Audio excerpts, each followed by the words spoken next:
point, so. Which one Call was the, Oh. I'll call the work session to order, and will the clerk please call the roll? Councilmember Hagebaum. No, just. Councilmember Gurr. Here. Councilmember Martin. Present.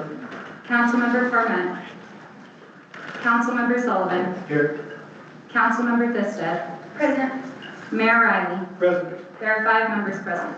Thank you very much. First item is public comment period.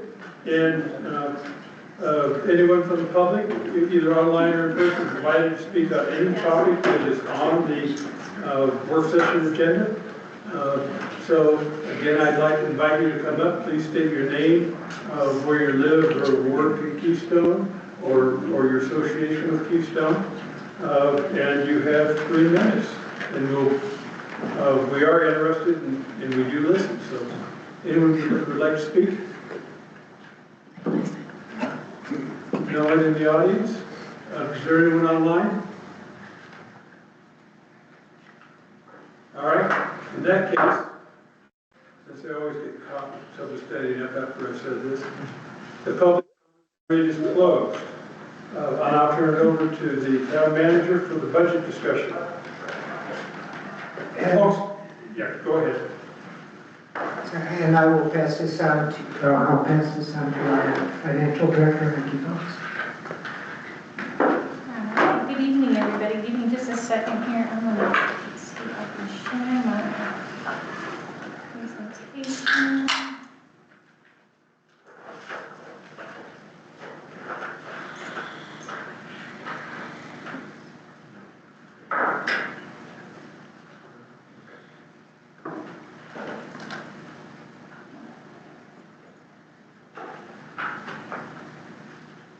So it says only meeting organizers and presenters can share in this meeting.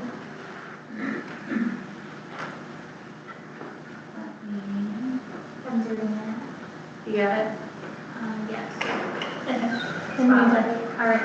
So in the council packet, you guys got my little description of all the changes and whatnot. This is just a FYI, there's no decisions that need to be made, but I did put together a PowerPoint just to help give you guys a visual for everything. And we can do this however you all want. We can just hit highlighted points, or we can kind of go line by line. I've got everything kind of broken down in my PowerPoint. So it kind of depends on how much time you guys want to spend on this and how many questions you have.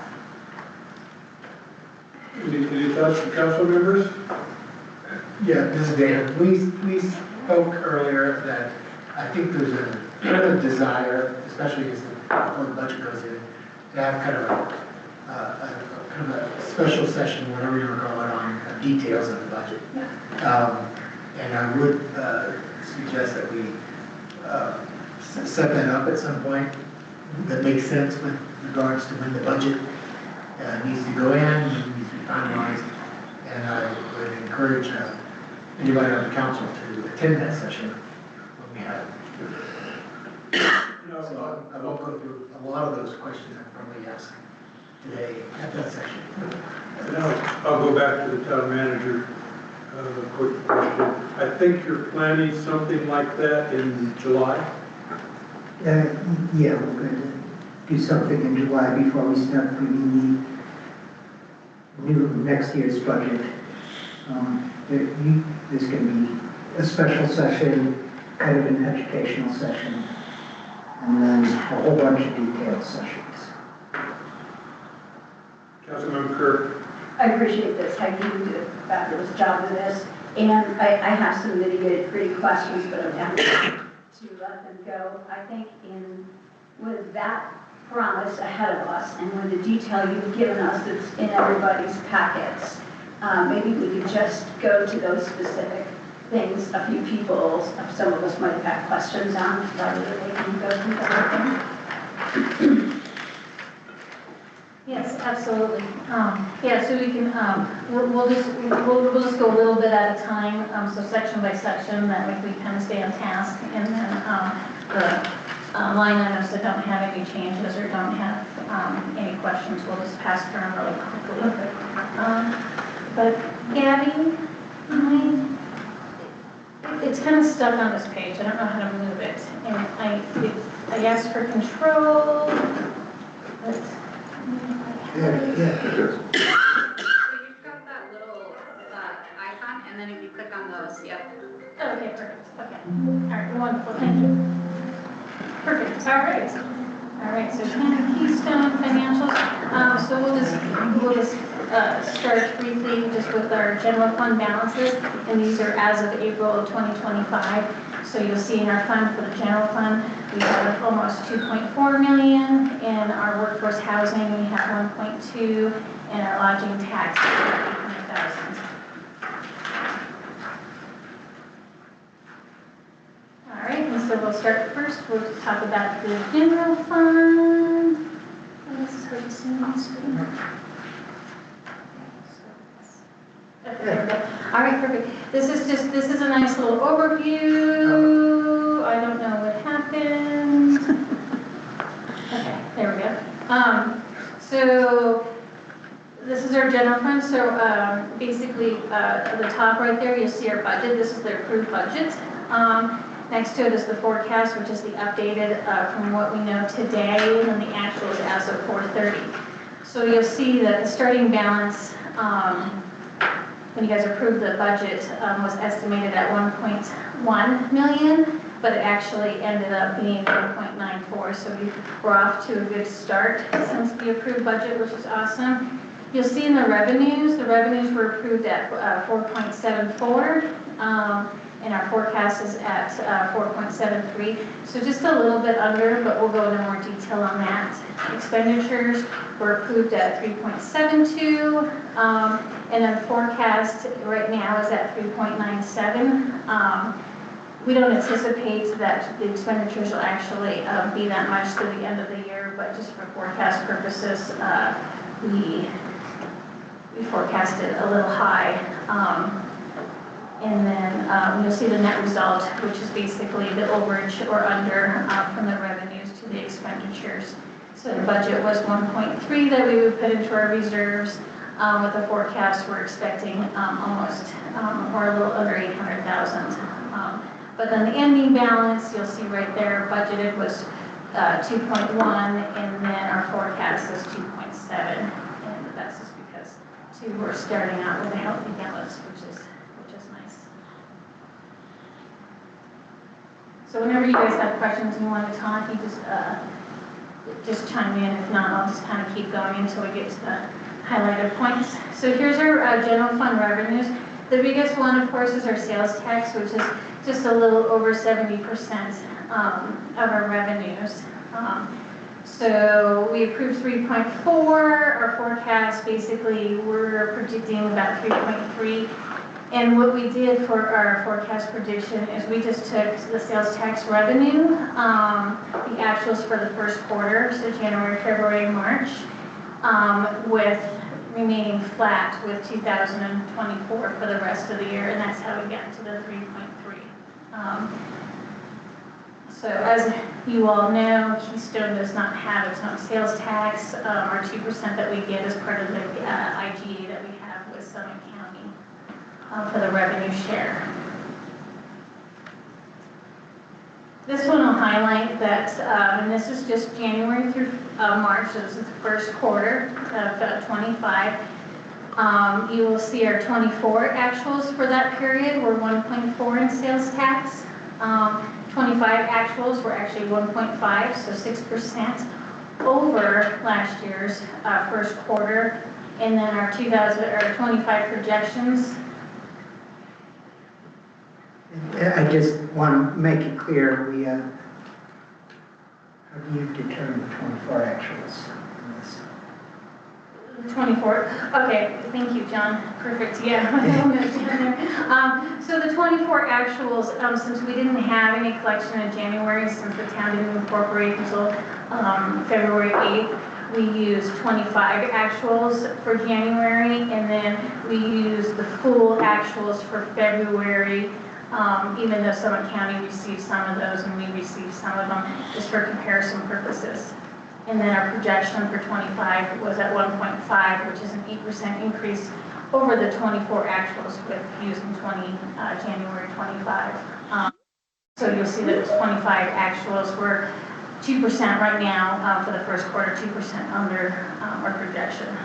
So revenues are still looking very strong. So I'm just going to clear up a little bit. I pointed this out earlier. Heike started because a big reason for these differentials is I made a mistake in my projections for the January in the budget.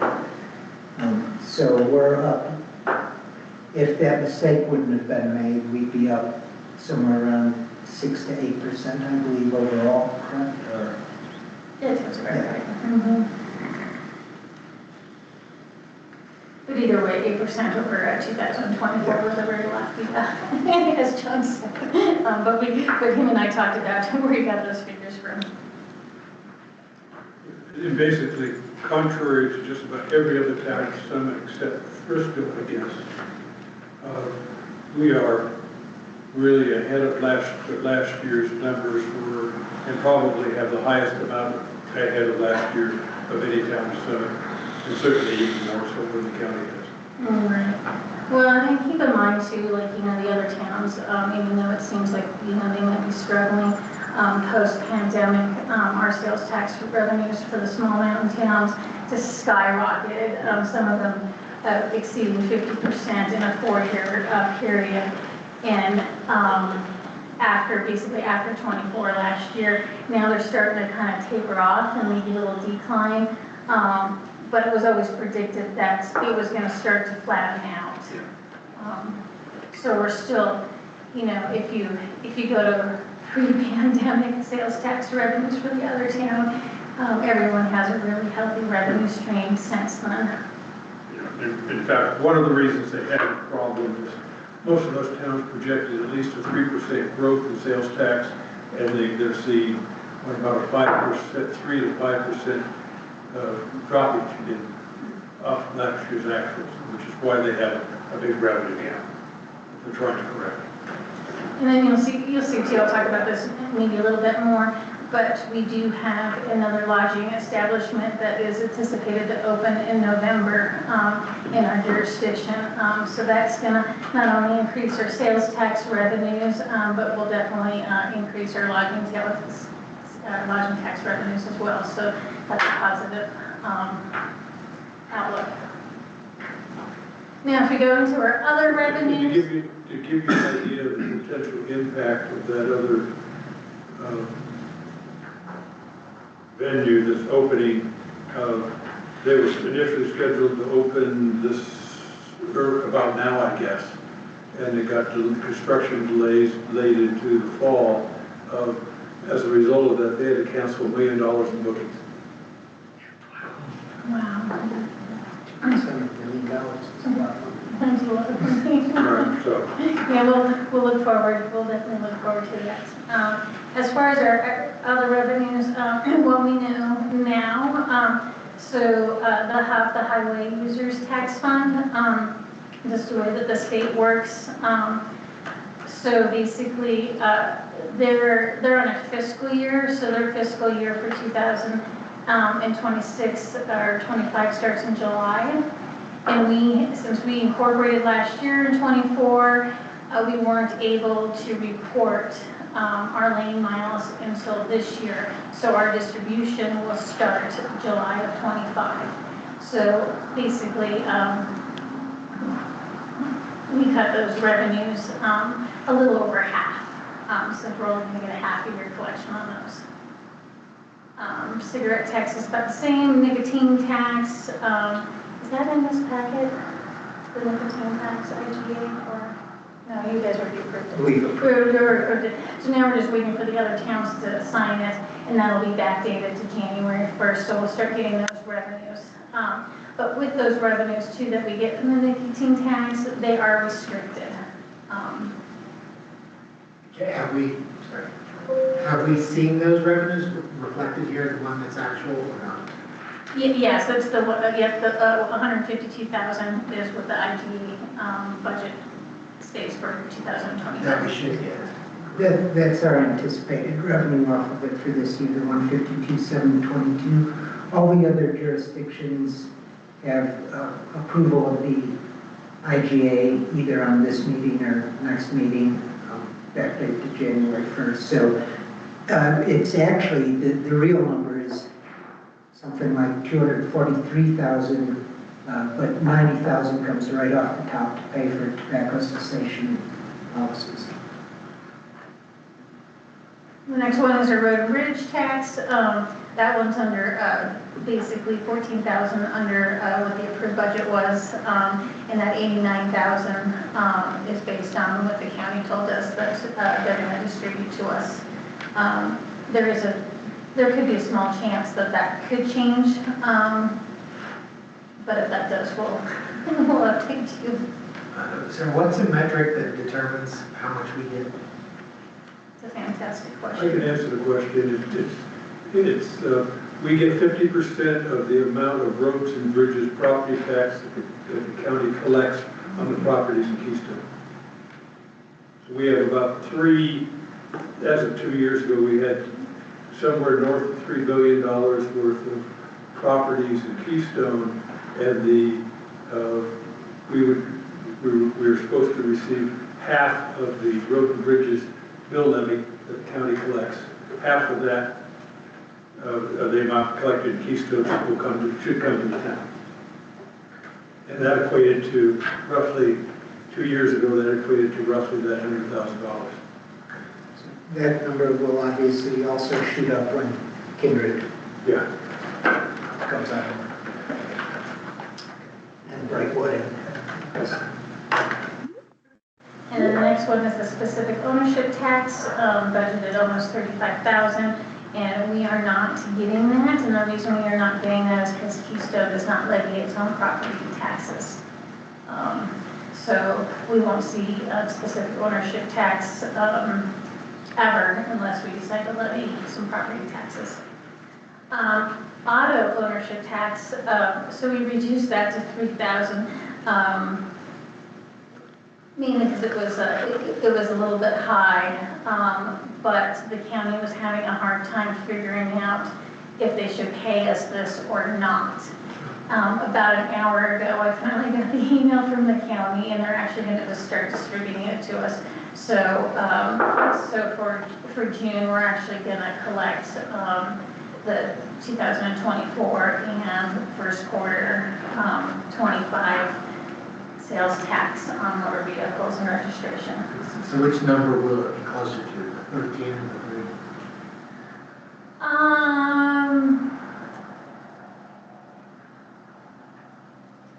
I just got them about an hour ago, so I need to look at it and see what we got. But it's probably it'll be higher than 3,000. Top of my head, I'm going to say 5.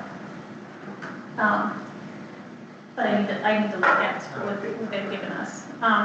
And then also, just I put in a note too that our April actual show almost $13,000 in there, and that was 8,000 of that was for 2024 for the workforce housing tax on the vehicles, and then 3,500 was for this year. So that actually needs to be moved to the workforce housing fund. If that makes sense. All right. Are we all good with that one? Perfect. Some big information there.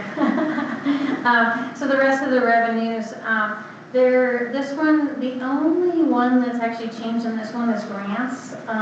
And basically, our clerk, Maddie, got a grant for $110,000 for short-term, to enhance our short-term rental and for an intern. So those were adjusted based on that. So that's Congrats. Thank you. Who is this from, and what is the intent for the intern? Does it come with strings as to how she can be used? This is a grant from the statewide Internet Portal Authority, and it's specifically for the short-term rental program. Okay, great. Can the intern be used for items other than short-term rentals? This specific contract is for the short-term rental project. All right, moving on. So that covered revenue, so now we're going to go into the general fund expenditures. All right, so for the first expenditures, basically we're going into employee benefits and taxes. You'll see the flexible spending account, FSA, that has actually been reduced to $900, so an $11,000 savings. And the reason for that is just because the actual expense for that is our admin cost, which is $75 per month. What the employee contributes is a liability account, so that shouldn't have been in the expenditure part. The next one, which we've kind of talked about before, is our health insurance premiums. That just wasn't quite budgeted right. I was left off of that plan. And but so basically, and right now we have a vacancy in the planner, so we'll have a month's savings with that. But she'll start at the end of this month, and her insurance will start in July. But so with all 7 employees having insurance, it comes to almost $200,000. So about $77,000 increase in that budget line. But keep in mind that we have to pay 20% of our insurance premiums, which is about $40,000. So when you look at that, it's about $37,000, but that's just increased, if that makes sense. Oh, I see. So the two line items are really connected because that's the employee. That's the reduction. That's the reduction, correct. Okay. Yep. They just have it broken out there. The next one is workman's comp insurance premium.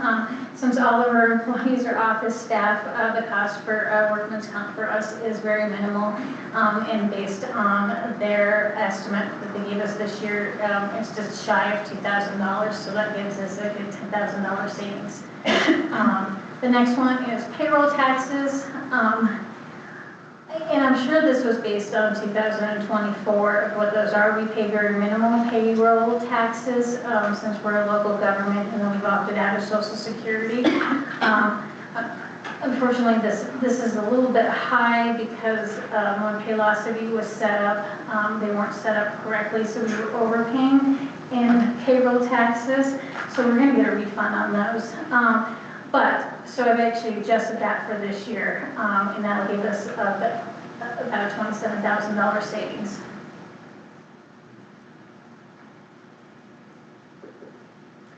The next one, this one doesn't have too much in it, which is awesome. So for our property insurance, it's just an increase of $1,000, and that's based on the Sursa quote for that. And then the website, $5,000.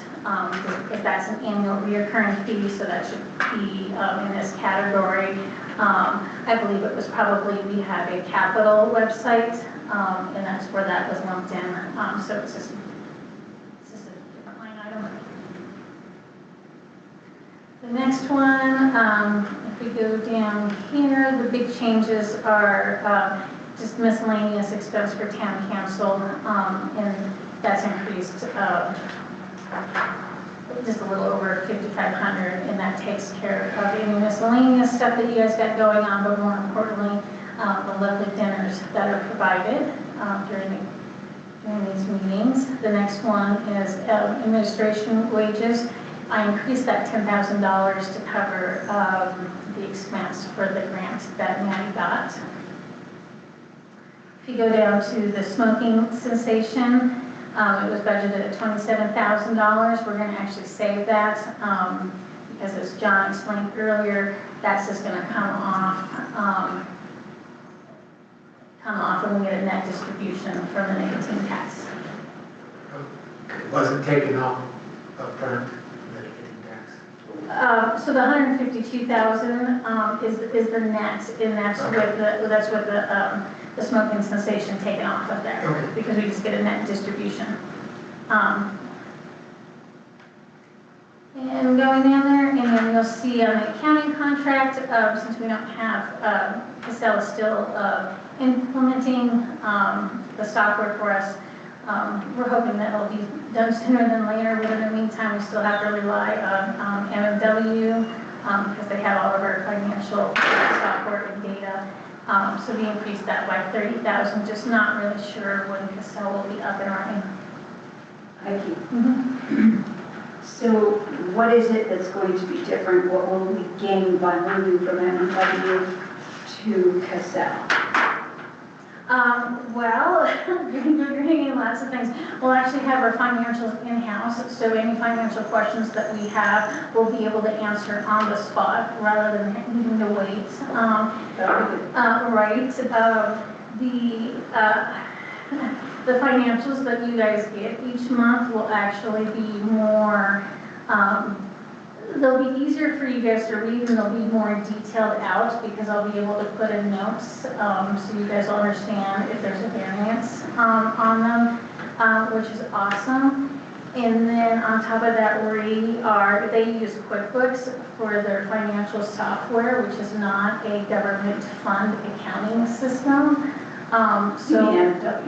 MMW do, yeah. So we'll actually be in compliance and in line with all of the GASP standards.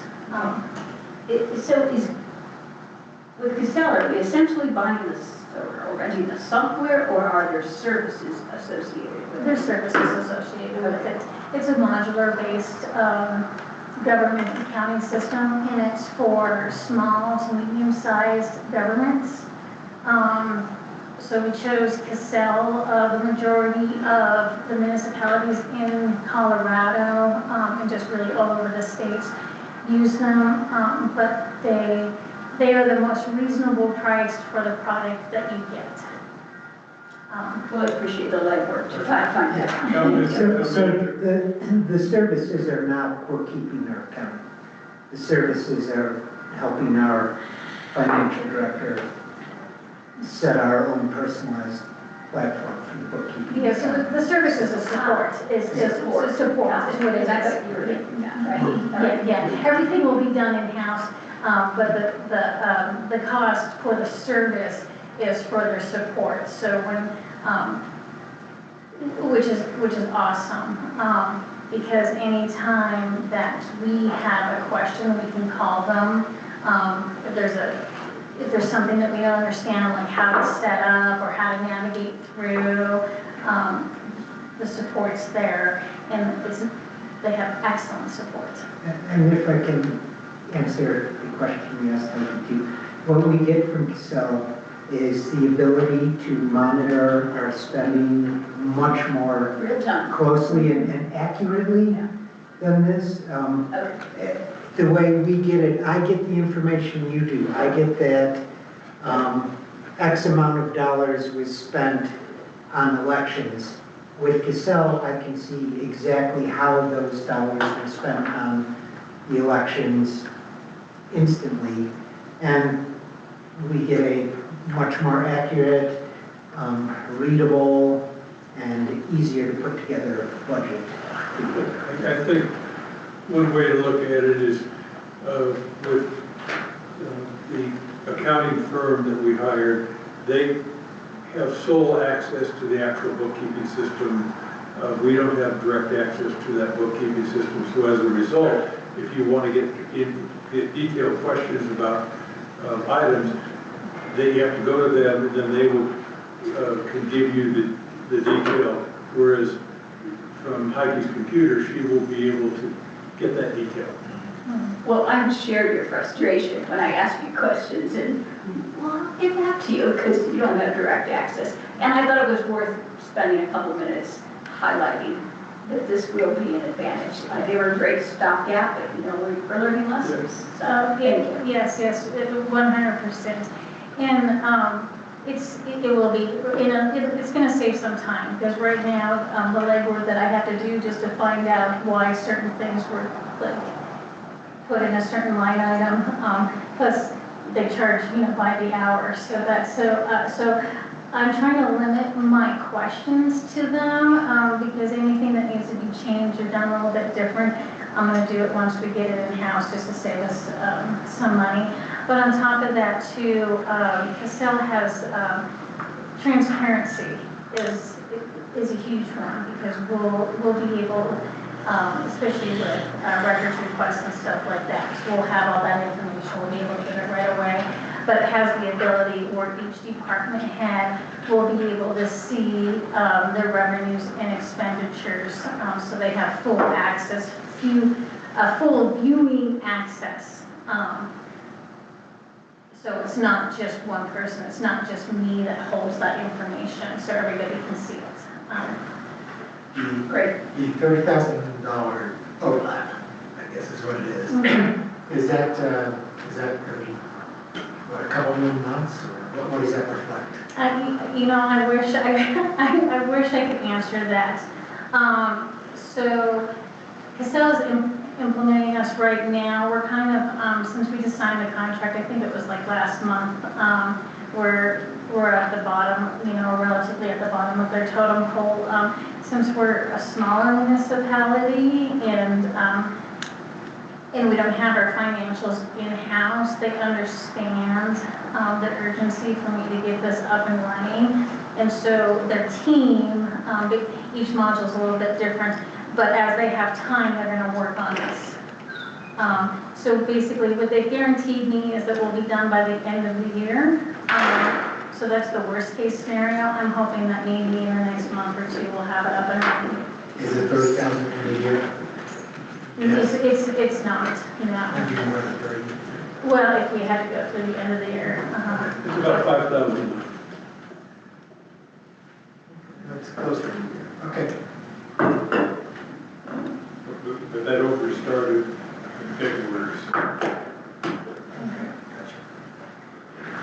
All right, and then the next one is the short-term rental contract support. You'll see an increase there by 90,000, and that's to cover, you know, new software enhancements that are funded by the grants. Wash out.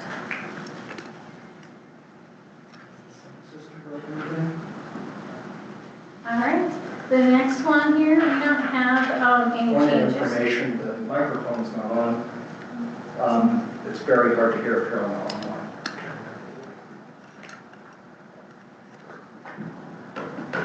Thank you. And maybe move it closer. Yeah, the microphones work best like Yeah.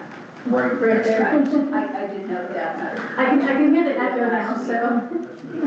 You need less gain on the volume switch. The closer you get to it, then you get less feedback, and it's clearer for the people online and in the room. All right, perfect. That should be good. All right, so the next slide right here, you will see if we go under public safety, we have increased this by 61,000. And the reason for that is because we signed the IGA for the shared Dale and Keystone Police Force in February, but we still have this Summit County Sheriff's contract that ends this month. And it's last one. No, oh, sorry, last month. Yeah, I'm on the wrong month. I'm sitting here, ended last month. Thank you, Sean. All right, on the next one, we go down here, you'll see the website. We're going to save about $10,000 there, and that's based on the contract, and then moving the 5,000 recurring up to operating. Right below that, you're going to see the comprehensive use plan increased by 100,000. And the reason for that is because our total expenditure is going to be just under $200,000 for that plan. 100,000 of that is a reimbursable grant, which you saw in the revenue section.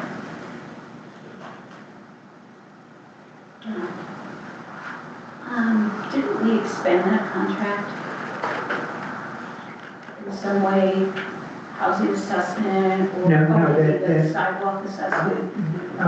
The connectivity study is a Yes. separate, So that'll show up someplace else. it'll show up someplace else. So if you look, it's just right above that. It's the Trails and Open Space Master Plan, budgeted at $30,000. Well, because this year we're not ready to do Trails and Open Space Master Plan, that'll be a next year project. We can't do that till the comp plan happens.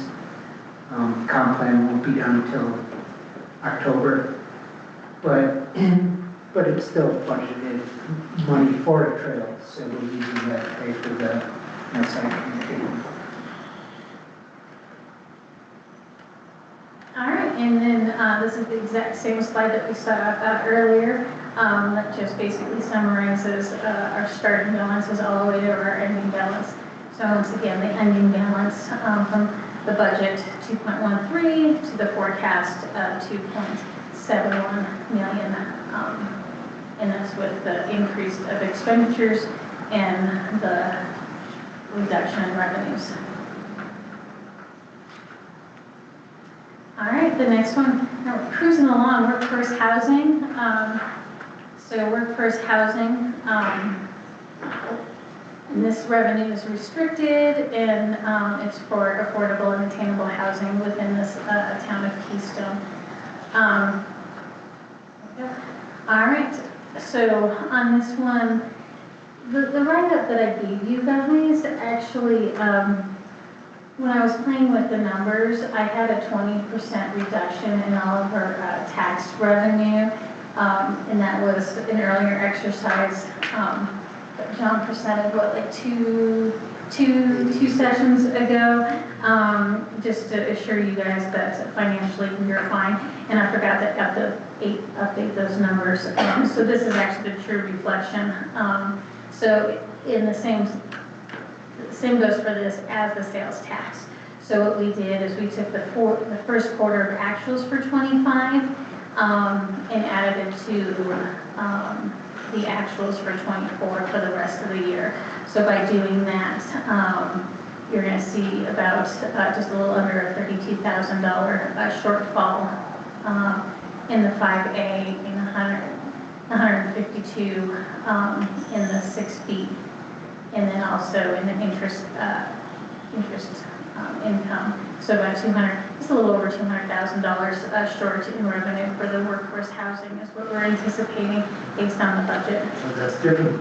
It is different, yeah, because I thought I had updated those numbers.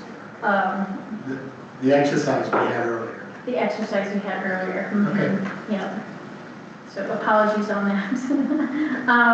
And then on the expenditure side, you'll see that there's almost just a little under a $60,000 savings in the housing authority fees. And that's just like the nicotine tax. We actually don't see that expenditure because they take it off of our revenue. So it's not considered an expenditure because we don't actually pay it or have control over it.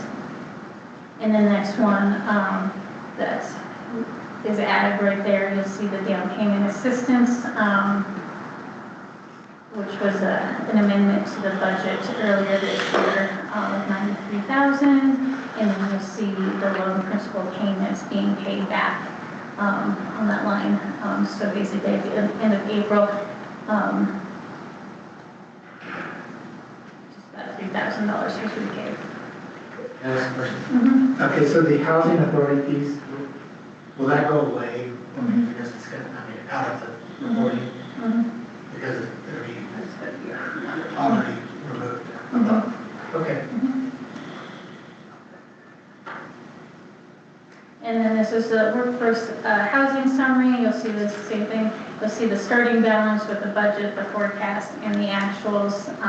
So our balance, we started out the year just a little bit under what we had projected in the budget. The revenues are a little bit under as well.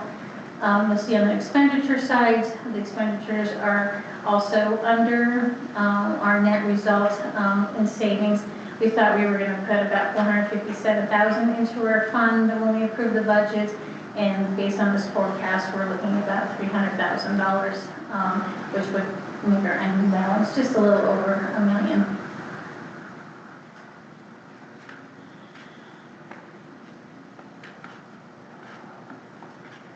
All good? All right. Next one is our Conservation Trust Fund, also known as the CTF, and those are revenues that we get based on our population from the Colorado State Lottery. Those are also restricted funds and can only be used for open space projects. as you can tell, there's not much update on here. Same thing with the highway distribution. We won't start getting these revenues until July of this year. So we reduce those revenues about half, and we don't have any expenditures yet. And at the end of the year, we are predicting that we'll have about $6,000 in this fund. So really and truly, this fund, it's gonna, we're just gonna save up probably for a few years before you guys decide to spend it, unless something comes up, but it's restricted and can only be used for open space. Yeah, for parks, yeah. All right, next one is lodging tax Can you fund. clarify how much of that is reserved for open space? Yeah, it's, none of it's reserved for open space. Okay. It's reserved for open space, parks, certain types of projects like that. So we could spend it all on open space, we could spend it all on a swing set. Gotcha, but, You spend it all on trails. gotcha, but all, the entire site. Thank you for the You clarification. can also use it for noxious weed control. Okay. All right, so lodging tax fund, we started this year, we get 2% as our lodging tax on short-term stays under 30 days. And those are restricted funds also, and those include for public safety, infrastructure improvements, and Highway 6 safety. So if you look here, what has changed, we kept the revenues the same as what was budgeted, even though we anticipate a higher revenue stream. And part of that higher revenue stream, as we talked about earlier, is the new lodging establishment that will open by November. And then we reduced the interest income just to align with what our balance is, plus what the interest rates are today. And we didn't update any of the expenditures as of yet. So you're looking at,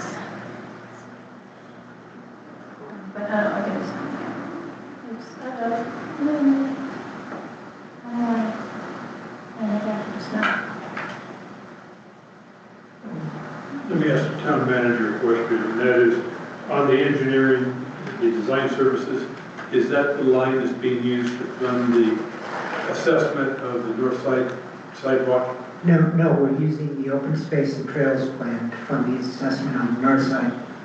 We had 30,000 budgeted Yeah, but that, for open space and trails plan, which we're not going to do this year.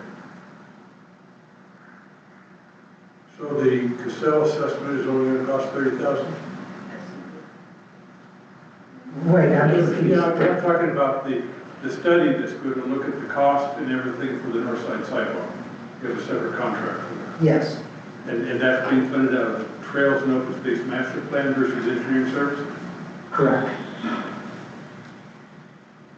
6 of 1 half. It can be funded out of engineering services either. Yeah. But to me, it's a trails plan. It's not actually being engineered. All right. It is a conceptual plan at this point.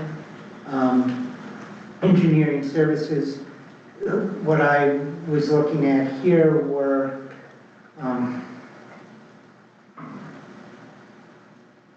well, shoot, we didn't know what we were Right. planning on building or doing this season. We did get the developer of Brightwood to pay for almost the entirety of it. We paid $5,000 for the engineering on the Brightwood sidewalk.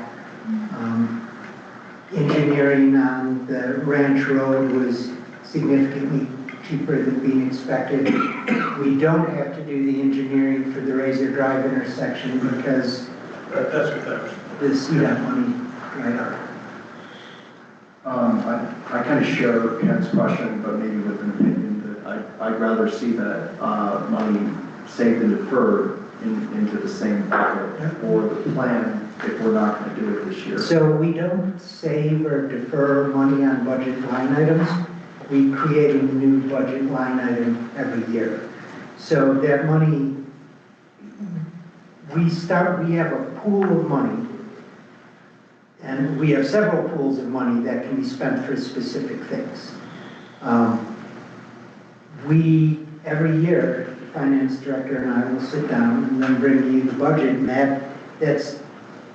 we're not a corporation where if you didn't spend your money this year, you don't spend it or lose it.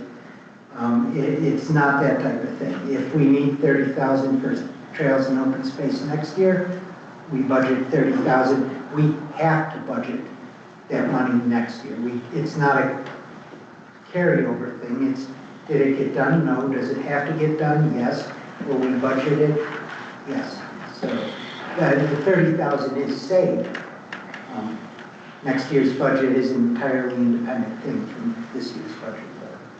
Yeah, so kind of. But in essence, by virtue of the way the budget's structured, you're accomplishing, I think, what Councilmember Parmet is asking, because if those funds are never spent, then we don't lose those funds. They're still in the budget, so you can roll it forward.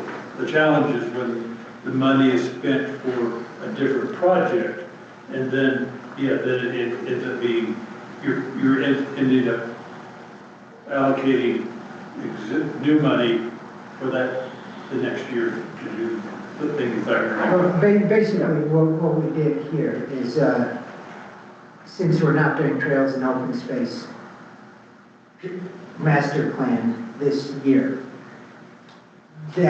and if we did it this year, we would have spent that $30,000 and not done the connectivity study, and that would be a $30,000 line item in the budget next year. Money's fungible, and budgets reflect that. So you could have funded it under engineering services, and so, you can fund it. There are multiple places you could choose to fund it from, versus just the Trails and Open Space Master Plan, which is really a significantly different beast than the sidewalk. It's a totally different beast. Well, I think it's a trails plan, and I think a trails plan is very justifiable under a trails and open space master plan. And to be dead honest, as we're spending on the budget, if we have something come up where we need this engineering money this year, I would rather have that money still available rather than not have it available and have it in something that clearly cannot relate to that expenditure and have to come up with a supplemental budget, even though we have all the money in the world to pay for something. That makes sense. I see your strategy. I guess maybe I'm just coming from the place where I wish the open space and trail plan was happening this year, and I hope the council will remember that we didn't spend the money on it this year, when we spend it next year, and then maybe be able to allocate additional monies to open space and trails. I think we will. Yeah. I really have confidence, and I think we had 50K in that line item anyway. Oh, but, yeah. But bottom line, engineering studies are so expensive, and this is a finite cost, so this makes sense.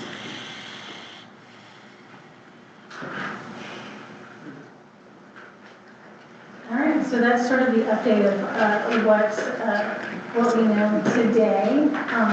And what I can do, like moving forward, depending on what council wants. I mean, you guys will look at the financials monthly, but for the time being, I can bring a forecast update each quarter to you guys based on what we know. Just we're a new town, everything's a little bit new, and we're adjusting as we go.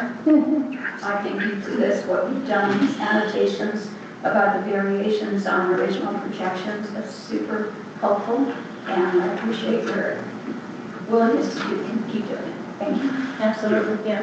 And then as we talk about the 2026 budget, other than just the general fund operating expenses, anything over that is whatever based on your guys' goals and priorities.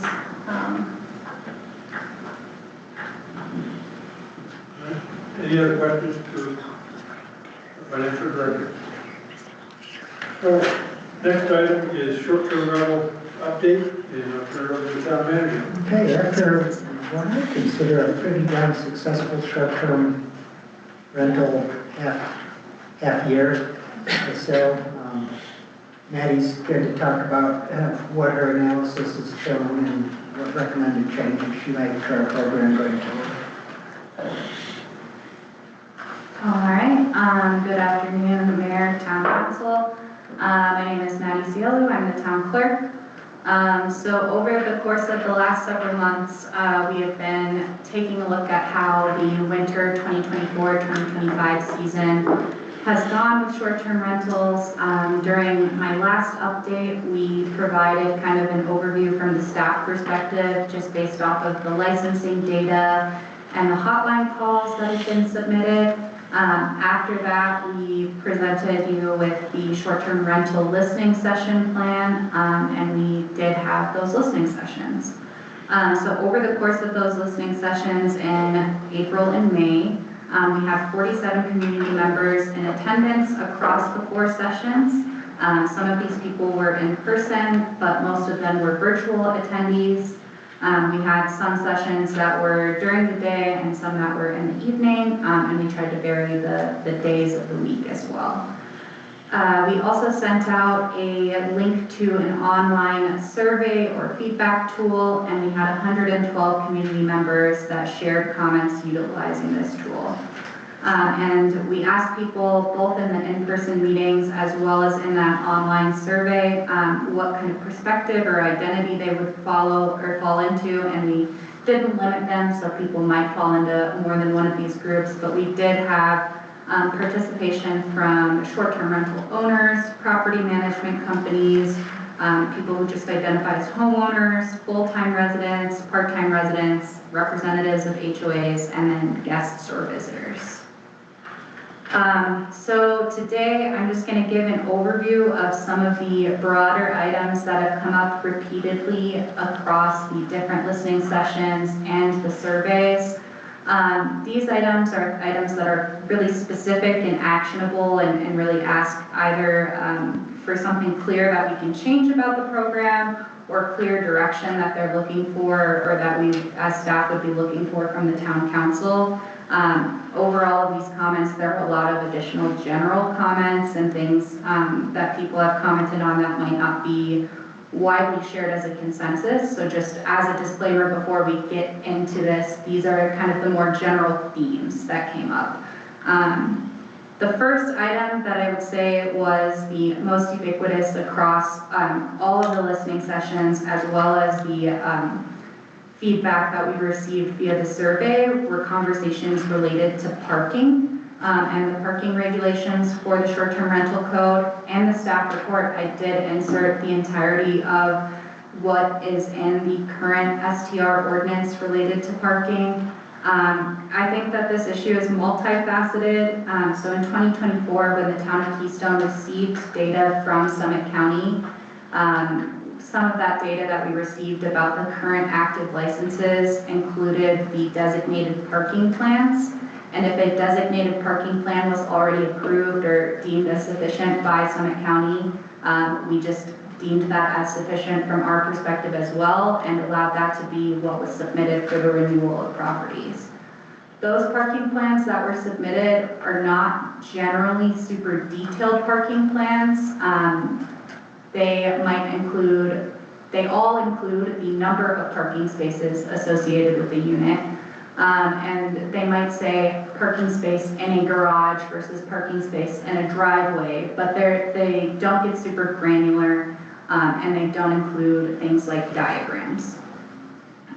When you look at the common concerns that are brought up with the short-term rental hotline, a lot of the requests to the hotline were related to parking enforcement. And so without those parking diagrams, it can make the enforcement of some of the parking regulations difficult from the perspective of town staff to kind of sort through those things. I think in looking at the code, there is a requirement already in the code for submission of a parking plan. I think without changing the short-term rental code, we could say that a parking plan would need to have a diagram submitted as well. So I think that is a simple change that we could make just administratively in the way that we administer the licensing applications moving forward. If we do make other code updates though, and it's something that you want to specifically call out as town council and say that the parking plan must include a diagram, you could do so as an option. There are opportunities where that could create a limit in the future if that becomes an administrative burden. But I don't think that there is a strong reason for or against including it in the code from my perspective as staff. Could you also plan, if they submitted the detailed parking diagram, require that to also be included in the renter packet that you Yes. require? Yes, Because that's something that probably ought to be added as well, so the renters know where they're allowed to park. yes. And I do think in practice, a lot of property management companies are already using that practice. And some HOAs have kind of put together some diagrams and things for people. We've talked with the software companies with Blue Vector about coming up with some ways to categorize things on a building or subdivision unit with HOAs so that if there is an HOA where there is one parking lot that everyone uses, it could be stored in the software already what that parking plan is, and people could then just select how many spaces they have, and working on it from that perspective. So I think that would alleviate some of the administrative burden from short-term rental license applicants as well, because I think if we required a parking diagram, there may be feedback from short-term renter owners and short-term rental property management companies that that just causes additional things that they have to turn in. But as I remember listening to some of the issues that we had in a couple of associations, they actually really needed those diagrams because of the specifics tied to that specific unit and where they could park and not be parking in another unit. Yes, and so for the units where they're having those real issues like that, those are more like single-family homes or townhouses, and so they would not be able to submit like an overall parking diagram for that entire HOA. They would have to submit them individually. The other thing. Question. Oh, yes. How do we make sure that said submission is consistent with the HOA policies and expectations? Because That would be very difficult to enforce from a staff perspective. If we have certain things that are, like there is a question when you apply for the license that says, I am adhering to all of the HOA requirements, and I understand that even though I'm licensed and applying for this license through the town of Keystone, I have to also meet the obligations of the HOA. Outside of that, I think additional enforcement of that would be difficult for town staff to do. Did you have something, Mr. Town Manager? Yeah, I believe in, our town attorney can correct me if I'm incorrect, but we cannot enforce HOA rules. The town cannot enforce contractual obligations between two private parties as far as that's concerned. I believe I'm correct on that. But I believe Councilmember Thista's question was how do we ensure that when they're submitting the plan, that it is actually in concert with the HOA requirements. And the statement potentially is a way to resolve that. You could potentially require a sign off from the HOA, which would be painful. Well, I don't think we can require a sign off from the HOA. We wouldn't want to do that, but we could recommend that every HOA have a requirement that anyone doing STR rentals submit their parking diagram to the HOA. We can recommend that to the HOAs, but we don't oversee it. Right. Councilmember Kirk. Would there be any legal reason that we couldn't give a courtesy copy of that parking plan to the HOA and let them determine whether they need to get involved or not? 2,000 plus. reasons. Well, I think we've made a lot of inroads this year in making sure that we have HOA contacts, and it would just be a courtesy copy. 2,000 plus courtesy copies. That's an extensive amount of staff time. I think the software will also allow, and this is still in development, but the plan is that the software will allow the public access to the public records related to short-term rental licenses. So perhaps the efficient approach would be during that licensing period to send a note of communication out to all those HOAs, a one-time shot, saying, why don't you look at this? They're available to you. And then it's up to the HOA to determine whether that's a problem or not, because I did have the opportunity to sit down in one of those meetings that you held, which were very good, by the way, and it's clear that this problem is hitting some HOAs other than others. And it's less of a, I mean, I understand our issue with not necessarily needing to legally enforce, but there needs to be some consistency and some congruence between the two. Otherwise, ridiculous parking plans can be submitted that are still causing issues for our constituents and our communities. But Whether we can enforce it or not, it's ridiculous to even have a parking diagram submitted if we don't even know if it's accurate. And if somebody complains from the HOA that people are continuing to park in spots that are not authorized, yet it matches with whatever diagram this rental company submitted, we need to have a way of reconciling that and resolving it that's to the benefit of the resident rather than the renter. But actually, legally and contractually, the HOA has to resolve that issue. Right. But they're still going to be calling the STR hotline and saying, hey guys, they're parking in my spot, help. Yes, and I guess my So going like this is kind of. my real point is, so our options here are we take care of talking to the HOA about every single parking plan, or we let the HOAs know that they have access to these tools and they can step on it. Because what will happen, we will send a single plan to an HOA that is not in compliance with their rules of the HOA. Something we have no obligation to know or enforce. That HOA will then reach back out to Maddie, and then because of the step we took, we kind of have the obligation to reach back out to the licensee to ask them to deal with their HOA. And 2,000 plus licenses, that's going to happen on a significant number of them, and it's going to burn up a ton of Maddie's. What's the point in having them submit parking plans if there is? So that the HOAs can take the active role of looking at the plans they submitted and see if they're in compliance with the HOA rules. Councilman Kerr. I'm satisfied that your proposal is a smart one. I don't think efficient is always the best way. In this particular case, if you communicate beforehand how HOAs who are interested can find this information and they can take action. I think that's a smart thing because communicating that beforehand is a whole lot easier than a message communication that happens later. And I agree absolutely. Reaching out to 82 HOAs is a whole lot different We than, can do that. yeah. Yeah, and I think Councilmember Parmet had a great idea, which is what the HOAs ought to be doing.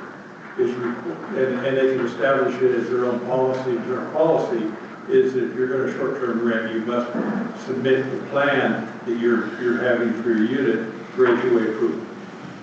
And then that's an HOA rule that the potential license holder has to follow. And it's an HOA initiative as opposed to something we require. Right. It keeps us out of the middle. Yes, I agree.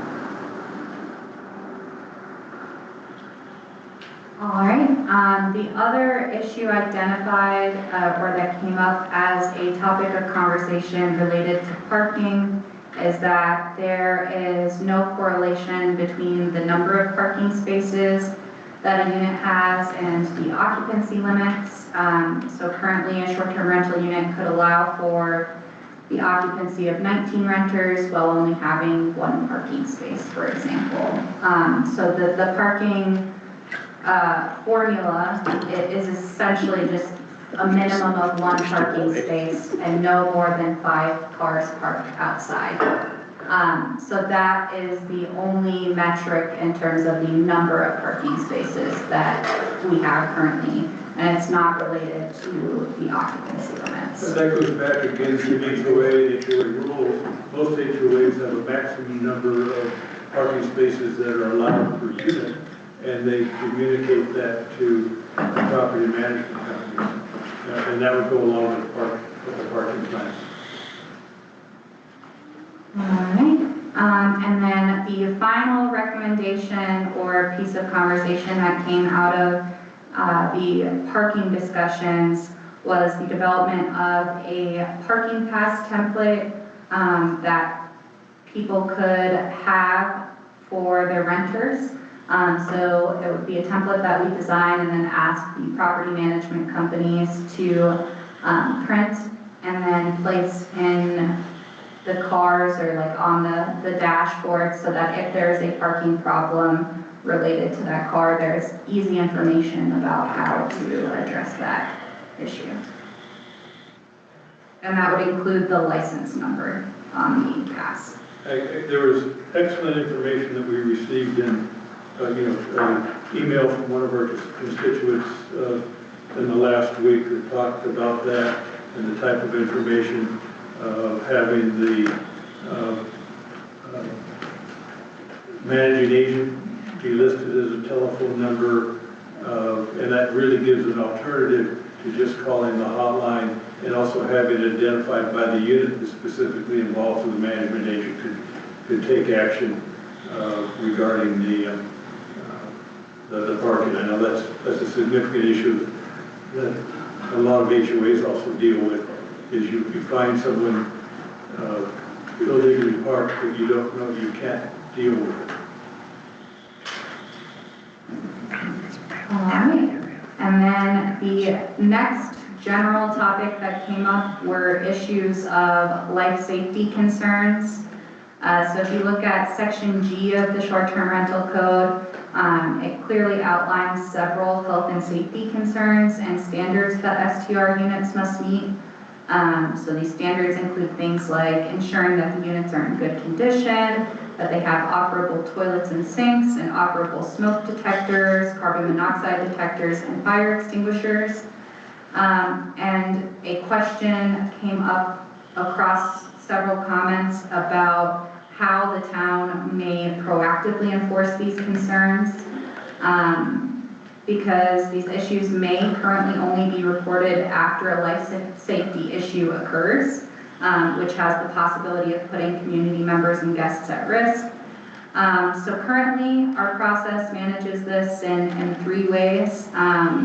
It could be identified during the building permit process, because when property owners receive a sign-off for their CO verifying that the property meets, when they receive that, it also verifies that the property meets life safety standards in the code. And while someone has an active building permit, they are not allowed to rent out their unit. During the application process, STR owners and property managers affirm that they have met all of the standards outlined in the short-term rental code. We could add a more specific clause related to some of these life safety things, where they have to proactively affirm each of those requirements. And then the third way this comes up the third way it could come up is when a complaint is submitted related to a violation of one of these standards. So issues of life and safety of community members and guests are critically important. So the town council may want to consider whether these requirements, whether there's a more proactive way to enforce these requirements. One example of another municipality in the town of Grand Lake, the short-term rental operators are required to submit proof of a fire inspection with their license application. This would add additional costs for owners because they would need to pay for that fire inspection, but that sign off would ensure that they, meet the occupancy requirements, have a carbon monoxide detector and a smoke detector. So that is a consideration for town council. Another area that came up for discussion was the identification of the resort zone. So several commenters provided feedback about the decision previously made by Summit County to zone all of the areas within the town of Keystone as a resort zone versus a residential zone. This is in the land use development code, and this distinction is outlined in a piece of the land use development code that we have adopted. So some community members noted that they have a desire for everything to remain within the resort zone, while others noted that there may be certain neighborhoods that should be considered residential. So town council may want to consider this after the comprehensive planning process when you're considering changes to the land use development code, whether or not this is a distinction that you want to include in the code, or if this is something that you want to get rid of in the code, or if you want to define it differently.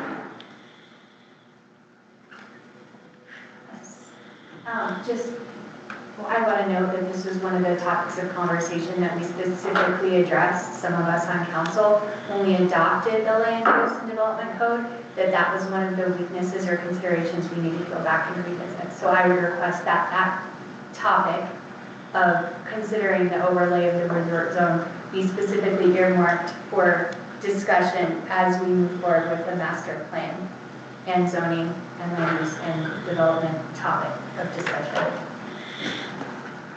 And I have expressed this conversation to the community development director, and that is on his radar and part of the master planning process. Aaron.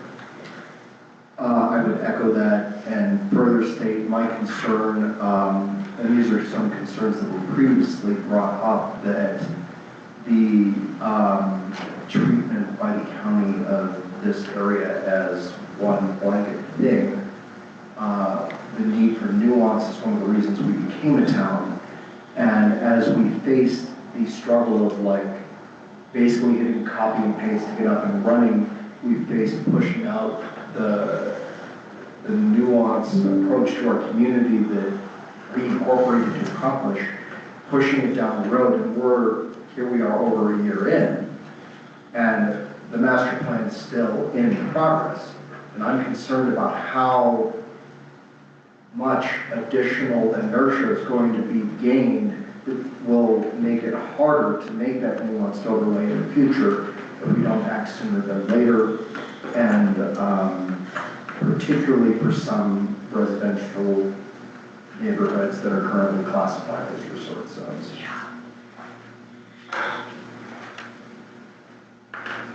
Waiting is not necessarily the best plan for some zones. All right, and then the other broad category that came up throughout all of the comments and listening sessions were issues of enforcement and the operations of the short-term rental hotline. So I think that there were operationally a lot of suggestions for feedback about the process for submitting concerns to the town, and what the general enforcement mechanisms that the town has, as well as the communication that happens around these processes. I think there's a very clear desire from all of the stakeholders to understand the current process a little bit better, as well as a desire to continue to improve the processes surrounding enforcement and the hotline. So we did get several community members reporting throughout the listening sessions that they were unaware that the hotline existed. Several community members reported that they didn't feel like there was a sense of clarity about which issues should be reported to the town versus which issues should be reported to their HOA versus which issues might be an issue that should be reported to non-emergency dispatch or the police. And there just seemed to be a lot of lack of clarity around what those processes looked like, and frustration about how those issues are being dealt with, and a lot of that seemed to stem from just not understanding how all of those channels piece together. So I think some of that will be addressed in the next steps discussion. I think that kind of outlines more of the plans for addressing some of those communications issues. I do have additional thoughts. I think that we should continue discussing in the future about the operations of the short-term rental hotline and things that we might do to improve that process operationally. But in terms of direct feedback to things that we can change and implement from a staff level, we have already kind of taken some of that feedback in. Aaron, good question. I just had a thought on like, that's a great question, like, who do you call for what? Would it be possible, I think you guys have a massive workload, but like make a one-pager that basically broke it up to like, is there a crime or life safety thing? 911. Is it an HOA parking issue? Call the HOA. Is it, you know, there's a loud party at 2 a.m., call the hotline and let them go through their process, just as examples. Yes, and that is one of the pieces that we are working on with the idea of kind of branching out in year 2 to improving that communication. There are several HOAs that have developed some of these guides themselves and sent those out to people. And so I've reached out to those HOAs and gotten those resources from them to kind of see what's working well for other people who are already communicating these messages, and what things we might need to tweak from a town perspective. But that definitely is a large portion of, I think, what we need to focus on and improve in year 2 of operations. Again, one of the suggestions that came in via an email was to reach out if you have noise complaints coming from or whatever HOA, and there were 3 complaints that were filed last month, giving them an email or some way to say, or maybe even have it online so they can check. Here are the violations that were, or here are the calls that happened out of your HOA, because that would allow them to then look and say, hey, we had some parking complaints, so therefore it was for this unit. Let's go look at that and see if there's a, because that's obviously, if it violates the town standards, it's going to violate the HOAs. So they can, so they have an opportunity to address those and hopefully prevent recurrence. Are you saying that the town staff would reach out to said HOA and give them a list? There's 2 ways you can do it. One is the staff could reach out to the HOA. Another one is if you have a sort capability in the database of those, simply have that sort capability available so they can go in on an HOA basis and say, gee, what are the violations that happened in my HOA? And again, that would put the onus on the HOA. Frankly, it is, like I said, it's their responsibility. Carol. Is that one of the things you are looking at including in this new software? Yes. Because I agree, it should not be our responsibility to push all this information 2,000 times. But those interested in HOAs, those who are trying to get a handle on it, they should have access. And many HOAs have precious parking. HOAs know there's a parking problem, they're working the parking problem. They also know it doesn't get reported to the hotline. But if they have stuff reported to the hotline, they probably like to know it, because then that would identify the specific unit where there was a problem, and they can deal with that unit. All right, so outside of that, I just kind of categorized some other broad items or feedback that were shared that were maybe a little bit more nebulous or difficult to categorize or didn't really speak to a specific recommended change or section of the code that should be updated. but were shared across several different folks. So concerns of rising fees associated with short-term rentals, and those fees were related to fees specifically from the lodging tax or license fee, as well as general costs adhering to regulations. There was a sentiment expressed that Keystone is a unique community with different needs and desires than other Summit County communities.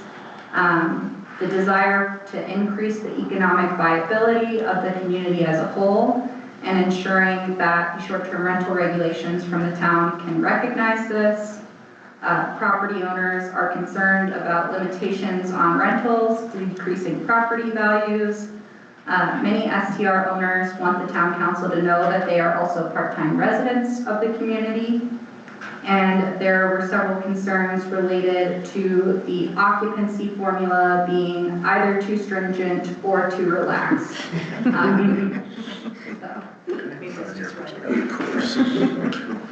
So over the course of the first year of the program, I think our focus as a staff was heavily on the implementation of the systems and getting things up and running. I think that there were a lot of layers of complexity involved in getting that software up and going, and I think that some of that complexity is still going to continue to happen and need to be sorted through in this upcoming year. And we'll continue to provide the council and the community with updates on this. But I think the clearest, most recurring message that we heard from people is that Keystone as a community is very engaged, and we have a lot of really engaged and talented community members. And they are really interested in being a part of this process. They want to be engaged, they want to be informed about these processes. And there are additional steps that can be taken to expand and improve upon our communication with everyone related to short-term rental licensing, regulations, and enforcement. And I don't think that's surprising to anyone in this room. I think everyone who is a part of staff and council is very aware of that fact, but that was very much clear to me going through this listening session process. So as a next step, we're working on developing a clear communications plan, and some of the things that involves are a dedicated short-term rental newsletter that any interested community member can opt in to receive, and it can involve having kind of frequently asked questions and updates, and then links to some of those new capabilities in the software that we're working on, where people can search through licenses and find information and find different reports. Additionally, there was a lot of times during the listening sessions where we were just kind of answering people's questions and having a dialogue about the short-term rental process and kind of clarifying some of the issues where there were confusion. And I think people expressed a desire to continue to have those types of opportunities that provide both a formal way to interact with town staff, but also kind of informal at the same time. So we're gonna try to do quarterly short-term rental community office hours or listening sessions where people can attend and receive updates from the town. So it would be very much like these initial listening sessions where we share a brief 15-minute update and then have kind of an open conversation. And this cadence was what was recommended by community members during this spring's listening sessions. After this year, I think we should evaluate the success of the sessions and figure out if that's a cadence that works well for the community members, or if there is something else that we should be doing.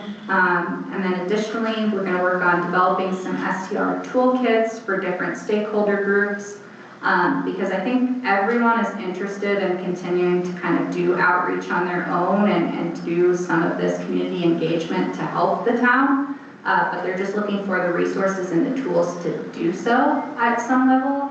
So if we have recommendations where there's an HOA that's sharing this information, and that is really helpful in their HOA, having links to those resources so other HOAs can see that and say, oh, this is how this HOA handles this issue, and that's a good thing that we can be doing. And then the final request that came out of the listening sessions that is related to this part of the plan is the establishment of a short-term rental advisory board. And so I'm going to ask in the council feedback section whether or not that's something that the town council would like to do and what you would like the next steps on that to be. One note that I would say is I think staff are incredibly committed to increasing this communication and being a part of this process. But I do think that there will continue to be some operational challenges in terms of just balancing the staff workload of short-term rentals generally, but also if we increase our communication dramatically with folks, that also increases the time that we're spending on this. And I think that that is a valuable use of staff time, but I just want council to be aware that if we dedicate this time to that, that is happening. And additionally, there's just some specific issues with when you have issues of code enforcement.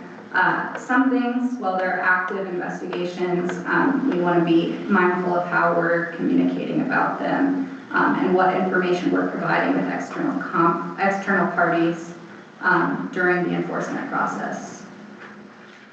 So then finally, I put down some questions and requests for council feedback about what changes you'd like to the code, and then if there's any additional staff direction or feedback that goes outside of those changes. Mr. Town Manager, how would you like to proceed the discussion on these? Well, I'm sorry about that. I think we should just go down Maddie's list one at a time and weigh in on it. Tell us what you think. I guess the first question was, are there any items that the town council would like to revise in the SDR related to parking? And Maddie has, first one is, should there be a correlation between parking and occupancy numbers? She discussed this where all we require is one spot, no more than 5. Aaron? 16 passenger vans. How are you going to match parking spaces to occupancy when vehicles could have 1 to 16 people? And you don't even need a vehicle. You can take out the express. Less vehicles would not be a problem. But less vehicles would not be a problem. But what I'm saying is, if there's one parking space, how can you say there's one parking space, therefore you can only have X? Now I know there's generally a correlation between property size, number of rooms, and the number of available parking spaces, but not always. I'm just struggling to see a strict correlation between the parking spaces and occupancy. But I absolutely see the issue between, but it can happen just the same where you have, I can see it on my street. There's like a 5-bedroom house that gets 2 16-passenger vans. The next group may have 1 16-passenger van and 6 pickup trucks. It's highly dependent on, I don't see where the occupancy matches to the parking spaces. Tell me where I'm wrong. I'm open to making that otherwise. I think you're saying that it's difficult to put that correlation. Yeah. And therefore, I think that's probably why there was the one from the county. Because you're right, I have the same, I recognize the same thing like you do. And again, I think we've been discussing how to reconcile this with HOA regulations, but I think each HOA specifies the number of parking spots allocated to each unit. But we're saying that we aren't willing to reconcile that or enforce it, so I don't know how we avoid stepping in it. But the HOA would then enforce it. And I know the ranch HOAs have set up a process to try to do that. If they're single families, it's difficult. but it puts it back onto them. But we have the maximum of 5. I mean, the ranch had problems with 10 cars showing up in that area. And they dealt with it. And let's be honest, what if I don't believe there are any property is developed that has good shielded parking for 6 or 7 cars. It is, we still have a top number of the limit of 5 anyways, but this isn't such a big problem, I think, in condominium HOAs. This wouldn't be an issue as much as single-family neighborhoods. But I agree with you, it's hard to find a correlation on numbers, and you gotta have parking for someone, at least one. And, do we want to have a max number? But even if we can't enforce it, can we at least state again that it needs to be consistent with your HOA and your specific unit? Yeah. I mean, I think that needs to be explicit. Yeah, and I think Maddie indicated that that's one of the statements they signed when they submitted the parking plan, that it was consistent. The challenge is they sign it and it's not consistent. And that's... If we find that that's a recurring issue, is that grounds for revoking the license if they're consistently not adhering to it? I mean, is that one form of enforcement? We're not going to go out and actively enforce it, but would that be one of the points of consideration for renewal if they have a certain number of hotline violations and confirmed parking violations? Yeah, because they're literally being dishonest on their application if they verify that they're conforming the rules that they're not. Can we state that that's going to be? I think, yeah, I would assume it's probably in there that they like to check. I don't know that it's tied specifically to the violations section related to the HOA rules piece. Well, it wouldn't be the violation of HOA, it would be, that's not what would be our issue, it would be that they lied to us. Right. About It's two things. One, they're allowing more, giving passes to more cars and it is authorized according to their license. Yeah. And then the second piece is you had numerous complaints about parking, and when the information went back, then the HOA has the opportunity to come out and enforce that they're bringing too many cars in. Carol? I think the mayor has a very good point, and that actually drives us toward that parking pass as well. Yeah. Because the question would be, are we punishing the violator if the property was clearly publicized a certain way, and then the people who show up blow it off and do whatever they like, because they have to have parking passes, then there is some way the HOA to recognize what's going on and decide whether they want to do something. Yeah, I think most HOAs in Keystone have a requirement that the, and in fact, most rental management companies, I can't speak for the individual residents, have a parking pass that they give the residents, or give the renters, and there are no, they can give out no more than the maximum allowed by that particular property. But the information on that pass is lacking. And I think that's where the comments, information you had, the information in the separate email would be beneficial. I don't think we can control beyond what we have tied to occupancy. Yeah, and even the passes, I think all we can do is offer a template, but we can't require the rental companies or the HOAs to necessarily use that template. But if we can put it out there, You could require that whatever pass they use has that information. There's nothing that would prevent us from doing that. yeah, yeah. Yeah, but we could require that. If they want to use their own pass, that's fine, because most of them will. But this is the information that has to be on that pass, which would greatly simplify enforcement. What if the HOA doesn't even want to use a pass? They all do. I don't know anyone that doesn't use a pass. How about your HOA council member? Single families? I would say as someone who's on an HOA board in a single-family residential neighborhood, no.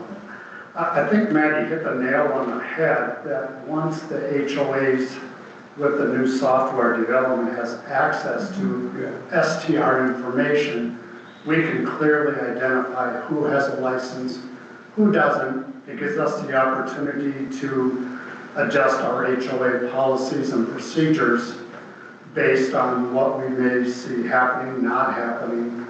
But I think that's going to be a big win for our HOA to have that access to that information, because right now we're kind of guessing who we think has a license, who doesn't. Do we call it into the STR hotline because, yeah, we know it's an STR, or no, we have to go to the police department because it's not an STR, but there's still a parking violation. But if there's a parking violation, I would encourage you to report it to the hotline, because then that flags to the staff that potentially we have someone operating without a license. There's value to the staff to get that information from a licensure staff. Right, but I would hate to waste staff's time reporting something that doesn't have an STR license. But so those are going to be, like I say, huge value and information and access to information. Eric. I mean, I think part of that question was about a parking pass display, right? I would find that useful, especially because we currently have residential neighborhoods where you're like, whose car is that? Is that someone's overnight guest? Is it a legitimate STR? Is it an under the table STR? We have no idea who that car is. And yeah, I think it would really help clarify, like, should the HOA act, you call an emergency dispatch, you call the STR. I came on a single family home that's right. Yes. Significant difference between the other more common voice. Is that enough information for you? Yes. All right, as you're going through, we'll go through the rest of them. As you're going through this, I would encourage you to look at that email that came in earlier this week. There are a lot of good suggestions in there, I think, that fit in with this. As you do that evaluation. All right, next item. Yeah, quick information, just a question. In regards to that email, was that an email that was shared with all of town council? Yeah, everyone got, as far as I know, that email went to the entire council. When they don't, is there any way to request that we could have maybe? Anything that goes to info would automatically go to the staff, I believe, says anything to info that would affect the council automatically goes to this. Is that correct, Mr. Town Manager? Yes, well, anything directed at info to the town council. Right. Will get passed to the town council. And when was it again? When was it? I'm not finding it. It was Monday, sent the on 2nd. the 2nd at 4:18 p.m.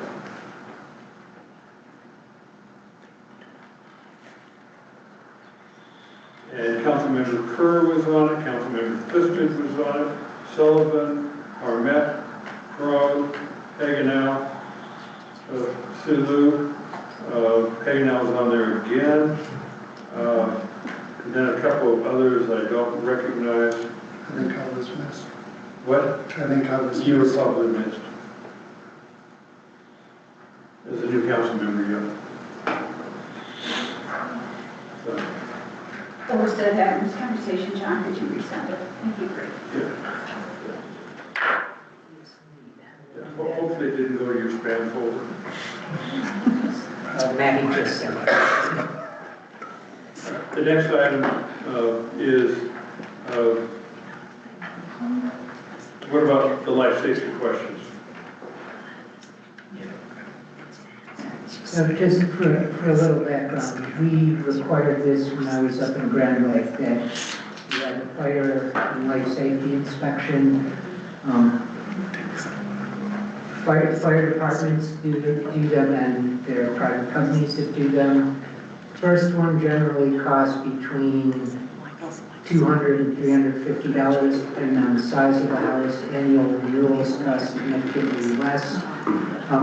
I implemented this after I rented a short-term rental in Park City, Utah, that part of their occupancy was 4 full bunk beds, 2 bunk beds, 4 beds in 1 room. That was part of their 8-person occupancy. You could not get in or out of beds without climbing over other beds. The door did not open entirely, and there was no access to the windows. And if I had had my children in there and there had been a fire, someone would have died. My own personal HOA makes us have fire extinguisher and CO2 and smoke detector inspections every year, whether we're renting or not. It's an added cost, but it's a life safety cost. I love this suggestion. I don't love added costs or burdens on people, but I think this is a no-brainer. And I know for a fact a lot of the resort towns in Idaho and other areas that I've stayed in already have this as a part of their normal STR practice and licensing. Yeah, and our hotels have to do it, our businesses have to do it. I think it's a no-brainer as well because it benefits the whole community. I mean, last meeting we banned sparklers out of fireworks. If we have one building turn into a torch, it could easily torch the next one. And one fire in one community affects the insurance rates across the community. Further, this program already exists in many cases. I know Keystone Property Management already has a program of fire and carbon monoxide detector inspections across the properties they manage in the Keystone area. And they have someone whose task is literally to go to every unit, every building and do those inspections in the off-season. So I mean, I'm friends with the person who's doing it, so yeah, she was definitely doing it. I can tell you, in many associations, properties that were managed, I'm going back 5 years, if it simply wasn't happening effectively, we had outdated carbon monoxide detectors. It was really predominantly carbon monoxide detectors. Those are by state law, they should be inspected after every rental and tested. I think that might be. When housekeeping goes in, all they have to do is push the button and make sure it's operational. Gotcha. The program that I'm aware of, they actually have someone specifically tasked on intervals throughout the year. That's not a formal $275 cost. That's something a property management company could. Sure, ask housekeeping today. Well, that's something a property management company can, who are you counting on to do this? And how assured are you that these tests are actually being conducted properly? And fire extinguishers, a property management company cannot go in and inspect fire extinguishers. A property management company, if they're licensed, absolutely can. Yeah. I think we should institute. If they're licensed, right? Or if you're. See about the talk? No, I'm just, I guess I'm mistaken, but I assumed that fire extinguishers had to be inspected by fire. No, you ensure that thing is current. Yeah. Property management companies they don't do the certification of the fire extinguisher. Yeah. But what they do is they go through and inspect and make sure that the fire extinguisher is still current. And if it isn't, and they're managing the property, then they probably take the next step and go out and get the certification on that and then bill the owner. Yeah, but there are properties that are not run through property management companies. There are property management companies who don't necessarily do that, or necessarily do it well with people who do it correctly or qualified. Yeah, I would hate to put a $275 cost on all of the short-term rental owners, and that bothers me, that cost bothers me. I think the inspections need to occur, and the question, there probably are several options to make that happen. I agree. My thought is this warrants a lot more discussion, I thought. And I know that there are a number of other items that Maddie will be going through. And I'm looking at the time and our agenda. I suggest that, I think all of us have some ideas and that we independently, document them and send them either to John or to Maddie or both. For a lot of these ideas, because we're going to be going, there's quite a few that she had. So I would recommend, if it's okay, Maddie, you put out the things that you want some input on, and then it's our obligation to get back to you, and that you can kind of think through those and then present back to us this next meeting. Yeah, and what your recommendations are. If that makes sense. I agree. Is that okay? Then we can move on to the next item. And I do think it's worth discussing this proposal for an advisory board. Yeah. I think that we've got a lot of commissions and boards we're creating, and I'm not sure what specifically this one's going to do for us. I think it speaks to the feedback that Maddie got when she did her surveys. A lot of interest in that. Mayor, I think you've actually mentioned in the past an interest in SDR board, advisory board, which might be a short-term board. We can determine that. Yeah, or would it make sense, since the staff is going through some proposals for increased communications this year, the office hours, the other items that the staff mentioned, to defer this for a year, see how that goes, and see if there's still recognition next year. So, I'd recommend that, especially with the proposal for the quarterly meetings. yeah. We are, with the outreach that our clerk is doing, we're actually reaching a bigger group than the more representative group than the I agree. board. As long as Maddie has the stamina, she proposed this, then it is far wider catchment area, so to speak. So, I love that. All right, so, task to Maddie is give us an email asking us what our thoughts are, we'll give you a response, and it may not be next meeting, it may be the following meeting, to give Maddie a chance to digest what we give back, and come back and review. Would that work, John? I believe so. My only concern is if there are specific code issues that you want to amend, that you identify those at the top of your email, so that we can maybe address those first, because we have maybe some timing issues with the code, depending on what the changes would be. All right. Given the time, John, we're looking at a whole bunch of other items. Is there a specific order you'd like to go through these? Because I don't think we'll make through all of the meetings.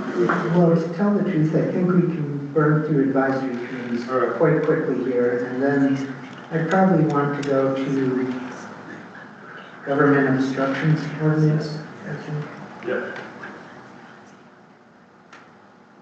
So we'll try advisory committee here, and I will just skip to the meat of this all. So our town charter requires that any committees formed be formed by a resolution or ordinance. We'll do them by resolutions, I would recommend. And the resolution must set forth the number of members, qualifications, terms, appointment procedures, and compensation, if any, for each board, commissioner, committee. Council members shall only sit as advisory members or liaison members on a board, commissioner, committee, and employees may not serve on the boards. We have 3 committees that we are in the process of forming. 2 of those are actually pretty much actively operating anyways. So we need to get this taken care of. But the third committee was really an internal council working group more than a town committee. Yeah, but it was a committee set up by the council. Their charter requirement. go to the election, I'd like to ask the town attorney to speak to it. Yeah, the ethics committee, I think, is not really, it's a short term, I mean, we wouldn't even necessarily call it a committee. Just short-term group, working group for drafting the code of ethics. I don't think that the requirement to even adopt a resolution or be formalistic related to the charter applies to that particular group. That makes me feel much better. I'll follow our attorney's advice on that. Let's proceed. There were, Councilmember Plummer had a question. Oh, Aaron. What about the post office? Good question. It seems like that should, because it affects, it's working with the town and it affects our constituents and good work is getting done, I guess, help me understand why that isn't an official committee. Wouldn't that also give it some weight? We were just discussing that, that was your comment, our lawyer's comments about a targeted short-term focus committee versus, will we have that for 2, 3, 4 years? Probably not. If that's the bar, That's then different. probably not. Yeah, that's very different. An internal working group of the council is very different than a large community group that is operating unofficially under the auspices of the council. I think that's what the difference is. I think that group is hard to define what the proper structure is because that's not really a town service. You know, your other groups that you're putting in place are town services. Getting a postal zip code address is more, I mean, I don't know. It's more of an advocacy thing. I would say that other communities take on that task through staff. But you started it before you had staff really to do that. And so, you know, it's more of a working group. They're actually, the way they operate, they take actions. And our committees cannot take actions, they can only make recommendations. If we formed a postal work group, then, and I'm not saying we shouldn't, but then it clearly becomes a town action. All the letters to the postmaster, all the letters everywhere will have communications, will have to be approved by the council. Yeah. So you're saying we may actually slow the process? We will definitely slow the process. I see the efficiency you're going through, and I think we all agree the work that's being done is good and important. But what kind of precedent are we setting here? We're like, well, okay, we're just going to create this action-taking group that makes decisions for the community and takes actions on behalf of the community, but is not under the direct oversight of councils, despite having council members on it and reports coming back to the council. It's just this strange gray zone that I have some worry about, because they're not just trying to get a zip code, they're trying to get the post office that comes with that and change the level structure around here to come to agreements with the federal, well, the Postal Service isn't the federal government, but they are, on behalf of the town. So, I don't know, I just have I don't have specific concerns about the good work that's being done and the people who are doing it. I do have concerns in general about precedents and unknown unknowns. I want to echo, Just a comment, I'm sorry. I agree with everything he said. And speaking for the current unknown committee, whichever way the council wants to go about it. Yeah, and I'm not trying to advocate one way or the other, I was just putting the information out. I like efficiency. I think nobody wants to make this more bureaucratic, but in effect, every time you go, everybody else perceives you as representing the town. And you have always come back and you have asked us for guidance or support. So if there is some bureaucratically untethered way to just recognize this working group. So That would be wise. can I recommend that we form a postal committee? The purpose will be to get a zip code and streamline the efficiency of delivery in Keystone. The membership will be whatever the current, this workshop is because I'm bringing resolutions to you that will contain these issues. The membership will be the membership as it exists, and no special skills should be necessary in the committee. So then, Dan's role will be an advisory role on the committee. But in essence, you're reaching consensus among the committee to go forward, I believe, the way you're handling it. I guess. Question. So I realize the charter says advisory. So does that mean that we need someone else to basically run the committee? Or do we need town So staff to be part of it? there is another clause after it says advisory, that if you set it up in a different way, so that the town council member is not in an advisory role, that you could participate in that role. So it doesn't have to be always the council members are in advisory role. An advisory role would be such as if on your planning and zoning commission, 1C list for a council member, then that council member would be in an advisory role and really wouldn't be voting. But that doesn't sound like what you want for your postal committee. So we could have, for instance, Councilmember Sullivan, who I think or Dan has adopted that role, kind of leading and bringing that group together. We should just recognize him as the leader of that group. And it just report actions of the group back to council. There would not have to be staff involvement in that group directly. And that will be legal. Now, when you're forming your groups too, you probably want to be mindful of, you need to be mindful of the open meetings law. So these meetings are need to be open. And, They should be open. The question is, then does that mean you have minutes of all those meetings? no, you don't have to have minutes. But then there would be, ideally a best practice is to post the location of those meetings in advance, 24 hours in advance. So effectively, we can officialize this committee with the current leadership and structure, and they can be official, they need to post what they're doing, and otherwise proceed as they happen. Is that accurate? Yes, I don't know where you meet, so you want to meet somewhere where it's open to the public as well.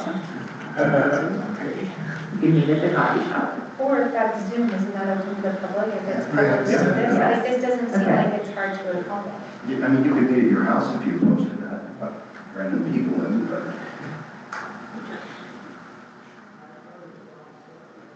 I'm open to suggestions. Yeah, I guess what I would like, before we make a formal decision to say, make it a town committee, let's ask the town manager and the town attorney to take a look at this and see if this is the best way to, make it a town committee the best way, or is there some alternative that still gives us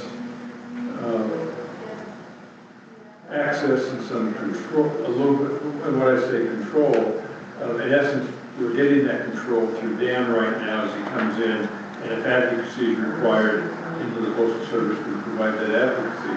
But there's an oriented or congressional representation, but is there another mechanism? And it's not to diminish transparency, it's just to allow them to operate. I mean, would there be limitations on the same limitations we have on number of committee members who can be individually? No, if you post it and it's open, No, that's I'm fine. not talking about 3 committee members get together and talk about a particular issue. Does that now be a meeting? Yes. As we're kicking around ideas. So, So we need, could you guys put your heads together and see if there's a different structure, or or maybe the right answer is established forward? yeah, we certainly can, but any other structure would be outside the formal committee structure, so would not have the formal town sanction that, council members current government is that asked Yeah, for. and so far, we haven't technically given the town sanction to it. But we have, and I feel like there's a limited group that has access to this information. And this is one of the basic fundamental things that we talked about in corporation, providing access to our constituents, so better mail service, better police enforcement. There needs to be transparency.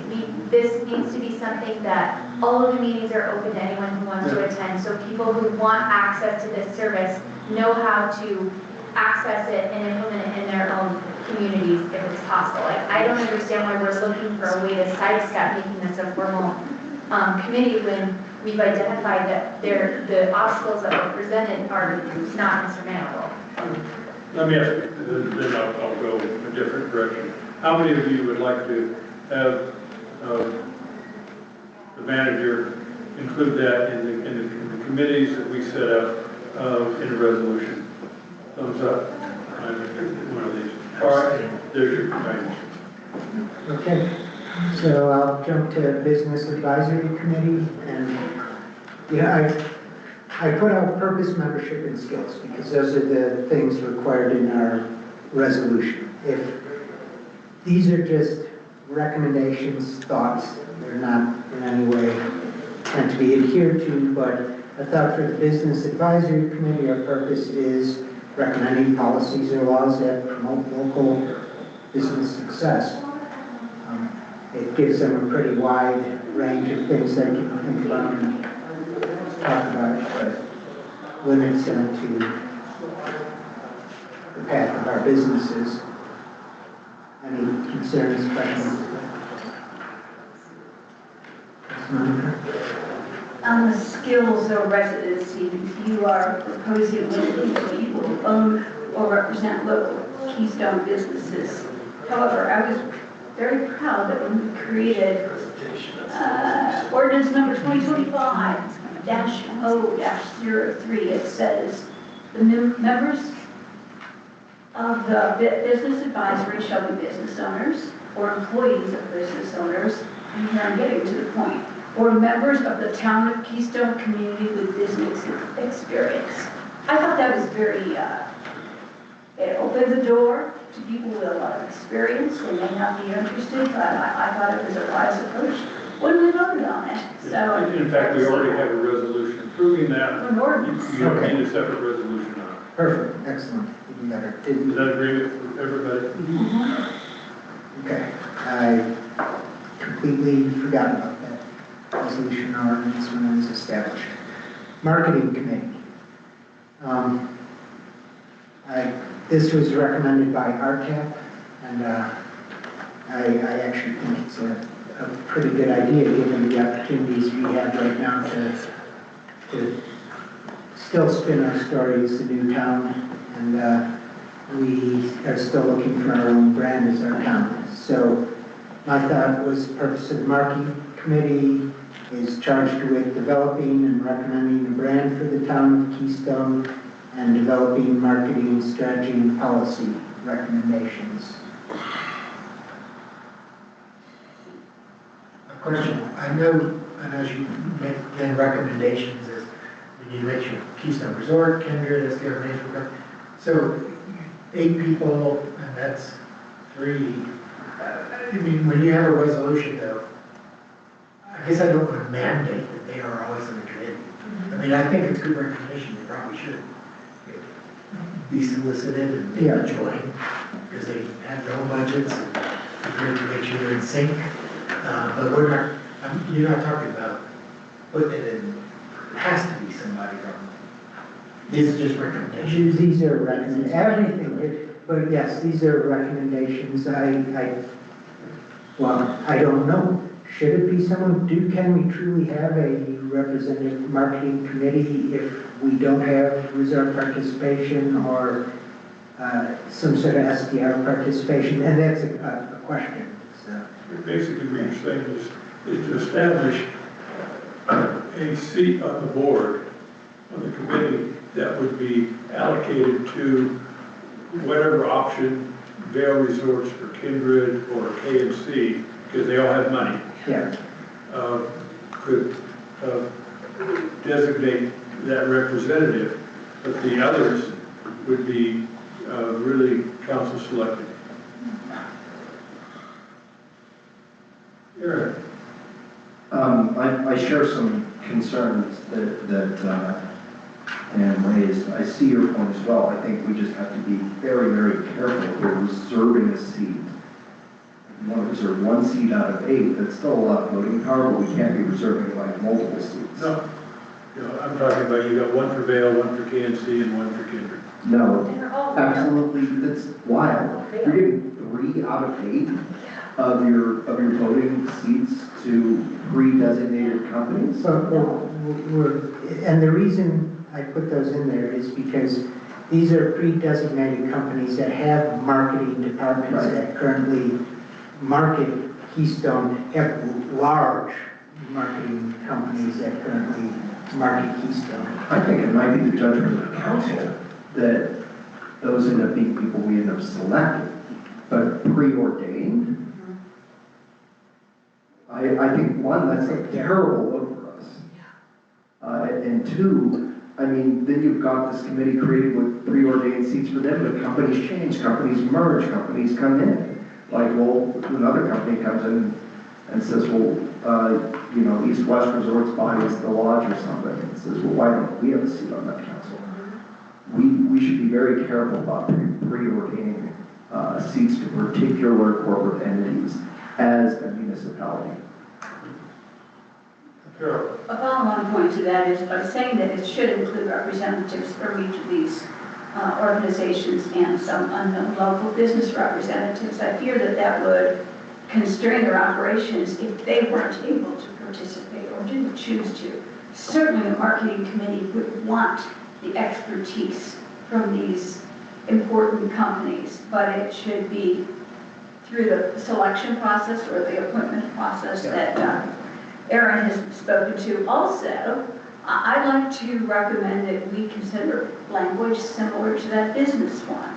So far, you're suggesting that the only people who would have a say in marketing or branding this town would be people who have businesses. I don't believe that's necessarily true. There are people with marketing and business and PR kind of experiences we might want to include. Yeah, that, and actually, membership should include, if you read the sentence above that, I didn't pull out I read it to membership. say that Yeah. the second sentence was more restrictive, and I would ask us not to do that. Yeah, and I totally get that, that makes a lot of sense, but I at no point, the sentence above, the membership should focus on marketing professionals or business professionals, indicated if you as a council chose to limit these few seats, anyone who has marketing experience should be allowed. But I think it's important, though, that on this one, I want to point a few things out about this committee, and this goes to, membership, or skills and skills. Other committees, like Trails and Open Space Committee, are very beneficial. You get better results if you can have fundamental disagreements and still have very good results. And the disagreements might be, do we want another trailhead even in this general area? I think this committee will fall apart if we have members on the committee who don't want to market Keystone. I think we need to look at, it needs to be limited to people with marketing experience in some way. And are we not having appointments from the council? Yes. Why would we appoint someone who does not think the town should be marketed? Well, I assume we'll appoint people to trails and open space who don't necessarily want trails where others want. There, people think the town's busy enough as it is. But isn't that the vetting process? Yes. Well, if we don't put limits on skills or reputations, then is the committee? Don't let me cut through. I'm not questioning that. Yeah. I think people with professional experience in the field are what we're looking for. It's what the council will decide to go for. I think all the debate is about specifically identifying ahead of time any given corporation. Yeah, and my understanding A smart was committee will want that. we're past that. Good. But my other concern is here in most committees, what you are looking for is a wide range of views from the communities. Exactly. And there are people in this community, there's a significant number of people in this community who don't want to market Keystone anymore. They think it's broke. They think enough people come here. I've met people who said they moved here for privacy. On some committees, you want to hear those voices. They need to be heard. I think we're actually in agreement here. Yeah. Let me, your first sentence, and that could be the requirement, the membership on the committee, or the committee should consist of people with marketing professionals, or marketing experience and local business experience. And I think that would address the concerns. Does that address the concern? Yes. Sure. Val? I guess my concern is the allusion to the fact that some of these committees are already up and running. And while I feel like we are so fortunate to have the brain trust of marketing professionals from the aforementioned businesses, I mean, we're missing something very, very obvious like Keystone Science School. And we have to make sure that we're leveraging the brain trust for the benefit of the town of Keystone, rather than being leveraged by those Vail Resort marketing companies. And I don't know, we need to have some clear guardrails about what our goal is. And I think we stated it for branding, but this shouldn't already be up and running. I'm already seeing emails relying to Destination Blueprint, which is a guide to the world's best destination. And I think this like the Postal Service, although with good intentions, still needs to be constrained and reviewed by town council before they're let to run, which they've already been running. And if I can make a comment on Destination Blueprint, that's a program put together by the Office of Economic Development and Tourism International, or Tourism in the state, and they have a grant where they will do our basic baseline study on our business climate, potential marketing avenues that we can go on. It's really a very basic study whose grant deadline is in approximately 10 days. So Destination Blueprint is not a marketing plan. It's a grant to help develop a marketing plan from the state that has to be applied before we're going to have a chance to formally form this committee. Sounds smart. Which I'll be applying for as the town, not as the marketing committee. I think we all agree the marketing committee is going to be very important. I mean, this is going to be the branding of Keystone to the world. As a side note, is this something that maybe the council feels that we should have a council member as an advisory member on this committee? I think that would be a very good idea.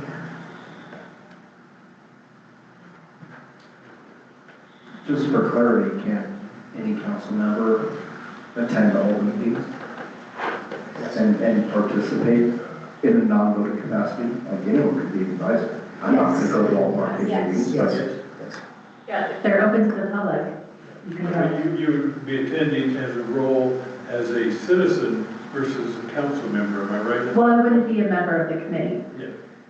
well, advisory is a member of the committee. But we could appoint, if you're appointed by us as an advisor.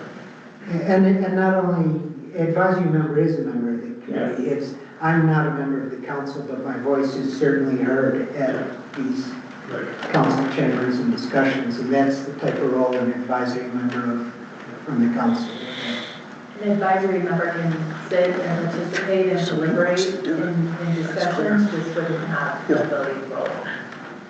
And understand, this committee would still only vote on recommendations to the council. We're going to get everything. Right, I guess what I'm saying is that a council member showed up to the marketing committee and had input. I don't think that someone's going to rip out Bob's rules of order and say, you're not recognized. You're there and have input, but the official advisor may be someone else. Well, and also, you know, you can set these up however you want, but a lot of boards and commissions wouldn't allow that back and forth discussion. You would have a public comment period, and then they have agenda items that they talk about at their meeting, and the public wouldn't be able to weigh in on the back and forth discussion on those particular agenda items.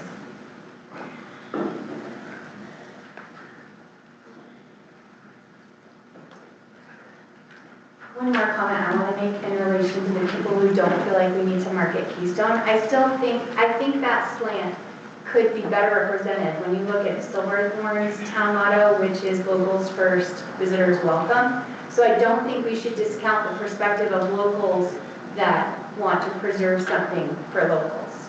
No, And I'm not suggesting you were saying that, but I think that that's a better way to frame that perspective, to make sure locals feel like it's not just about promoting Kindred and all of that short-term rentals, because Keystone's brand is much more than that. For instance, we do have Keystone Science School and other assets in this community, our golf courses, that really we need to acknowledge and go beyond just the surface level tourism element. Yeah, and I agree completely. And those people who, this committee is tasked with bringing recommendations for marketing to you as a council. And if there are individuals out there who don't want you as a council to take these steps, I think the best place for them to participate would be at the council level, not at the level of making recommendations. I think I'd echo what Valerie said. Like, there's ways to recommend how we market ourselves that are not specifically aimed at how can we get more bodies spending more dollars, you know, the maximum volume for everything. There's other ways to market this community that does indeed market this community, just in different, interesting ways. I mean, if you marketed, I mean, for example, you can market like River Run, come to our wonderful festivals, come to our amazing ski resort. You can market Keystone Ranch, quiet, peace, solitude. There's different portions and aspects of the community beyond just marketing, you know, the very obvious tourist level things.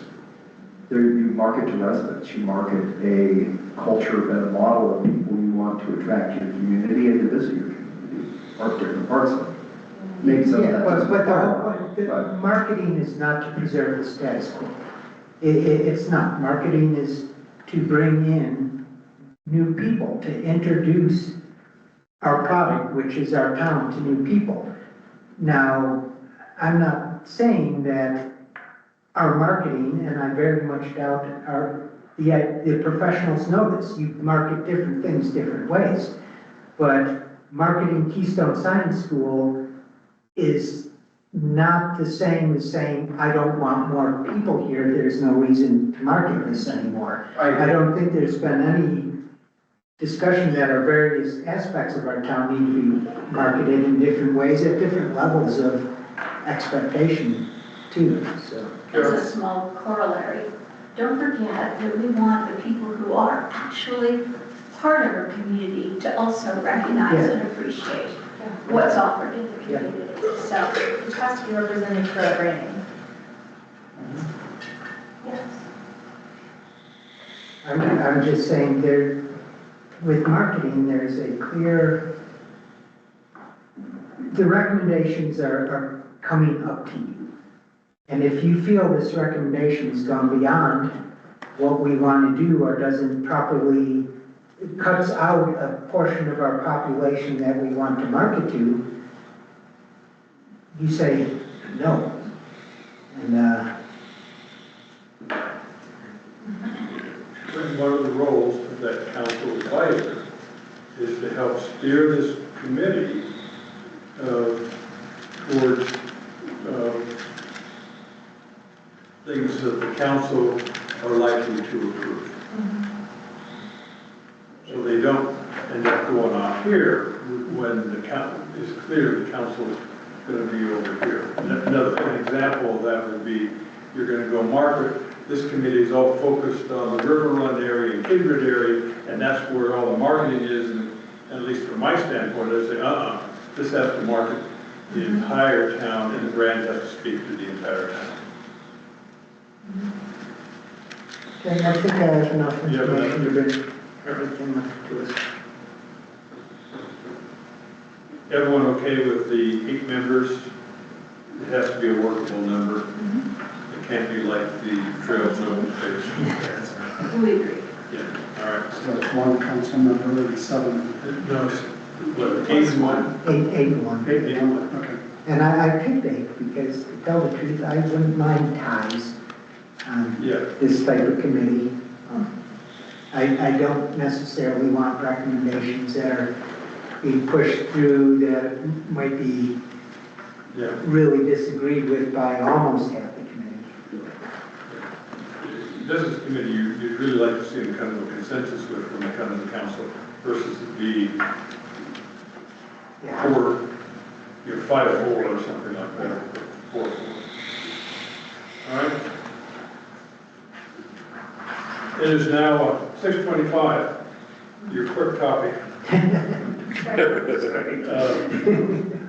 Do we dare address obstructions or?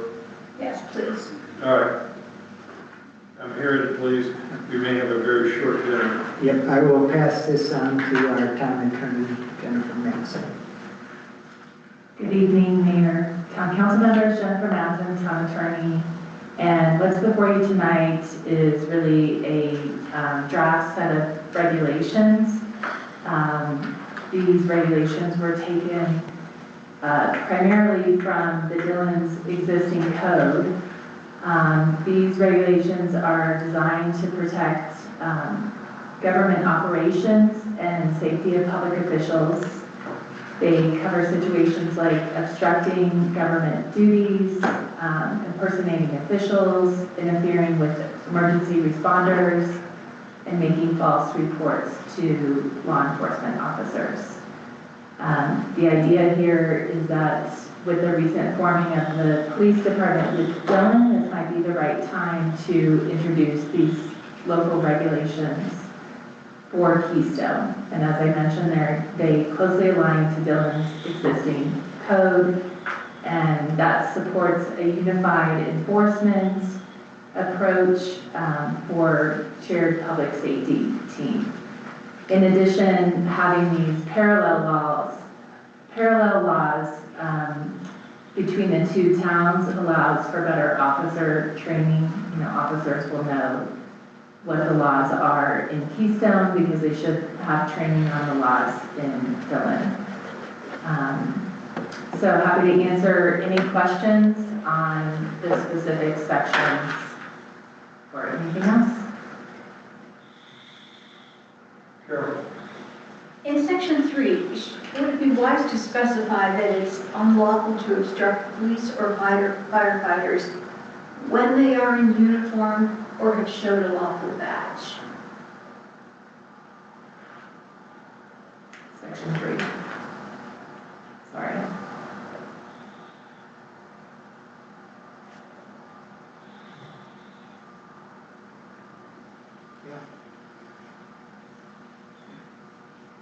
Or identify this. Yeah, it is a positive identification of some sort because anybody could say, I am.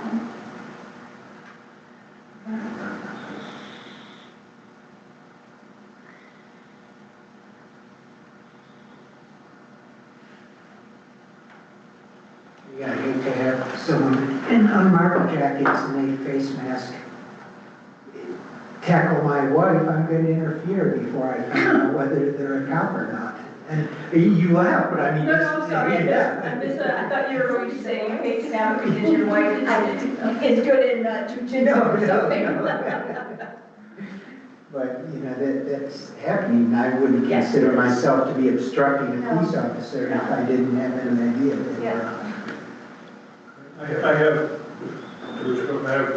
a question. It really appears in section 1 and section 3, and it talks about the obstruction, impairment, or hindrance was of the making of an arrest. So does that mean that the police officer is making an arrest, that someone who hinders police officer's ability to make an arrest, they're not covered by this ordinance? Correct, yes.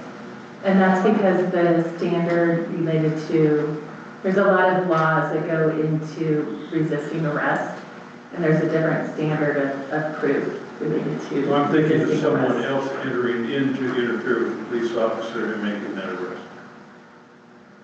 In other words, John, instead of that being a masked person, it was actually a police officer in uniform with a badge was in the process of arresting his wife, and he walks in and interferes with that process. Yeah, I mean, I don't know. That's a very, these are criminal laws. I don't prosecute criminal laws, and so there might be specific reasons why it's written the way Are there it other is. laws that address that? Yes, probably, yes. And then the last question was, it's unlawful for any person to obstruct government operations. Does that mean that peaceful protest would be not allowed? Only if the peaceful protest if the peaceful protest was across the front door of our building, and they were blocking us from entering the building. Yeah. But if they were delaying the staff's ability to get into the building because they walk around demonstrators, could that be an obstruction? I think it's hard to put, define every factual circumstance. I mean, there are First Amendment rights for protesting. I know. And so if something like that happened, there would be, the officers have knowledge of what First Amendment rights are, and there would be a conversation about that. I've only seen one ticket I know plenty have been issued for obstructing government operations, and that was one I had to do in Grand Lake when we had cones set up to close the street. One of the business owners didn't like that and wanted to remove all the cones from the street, so I issued a citation. Any other comments? Carol? This is section 3 as well, and this legal language is tough, so I may not be understanding. But it says that it's not a defense to prosecution if the peace officer is acting in an illegal manner. If I'm reading that right, that means if I try to stop a police officer from, sorry about this example, but it's true, jumping on the hood of a car and firing his gun into the car in an unarmed, non-threatening man, that's illegal. Why can't I? Wouldn't I be able to stop that and then not be prosecuted? Yeah, I'm worried about it, but that's a good question. sorry. I don't know that I have a great answer for that. How do you know if there are some situations where, yes, you would know that they're acting in an illegal manner. I don't know. I'm not sure why that's there, but it's probably intentional for some reason. Well, and if I can jump in here, there's often lots of times where police officers act in a legal manner is not necessarily knowingly. Yeah. and their case gets thrown out in the court because technically that didn't give them the right to pull over this car. But everything they're doing as under the color of the law, as a police officer, thinking they're doing the right thing. And that's where you have prosecutorial and judicial discretion. If there's someone who pulls an officer off of someone who cannot breathe and because they're choking them out, I think at that time, the prosecutor, the judge would have to say, does it make sense to prosecute this person as opposed to someone who interferes on what is a calm legal. Okay. Yeah. The language concerns me, but your arguments are telling, so thank you. I think that I share your concern. I think maybe, very clearly here, right, you're going to try and make that judgment call in a moment. You are really taking a whole lot of things into your own hands there. You better not be wrong, or it's going to be a very bad day. Is what this section actually meaning to say it's not a defense to prosecution under this section that you believe the peace officer, because they actually are doing something illegal. There's the whole. I don't think it says that, but I know, okay. but what I'm proposing is if there an amendment needed to add that nuance. Just thinking that they're doing something wrong isn't a defense to interfere with them. Okay. If they're actually doing something wrong, then while you're taking a heck of a risk, but does that necessarily make you guilty of, should that make you guilty of obstruction? I recommend more research on this because I think that I can't not answer your question tonight, and I think this is an important issue. And so an amendment without full knowledge is not wise. Yeah, and I would encourage you also to contact Chief Osborne as well, get his input as well as the additional legal input from someone who has the proper background in prosecution and defense.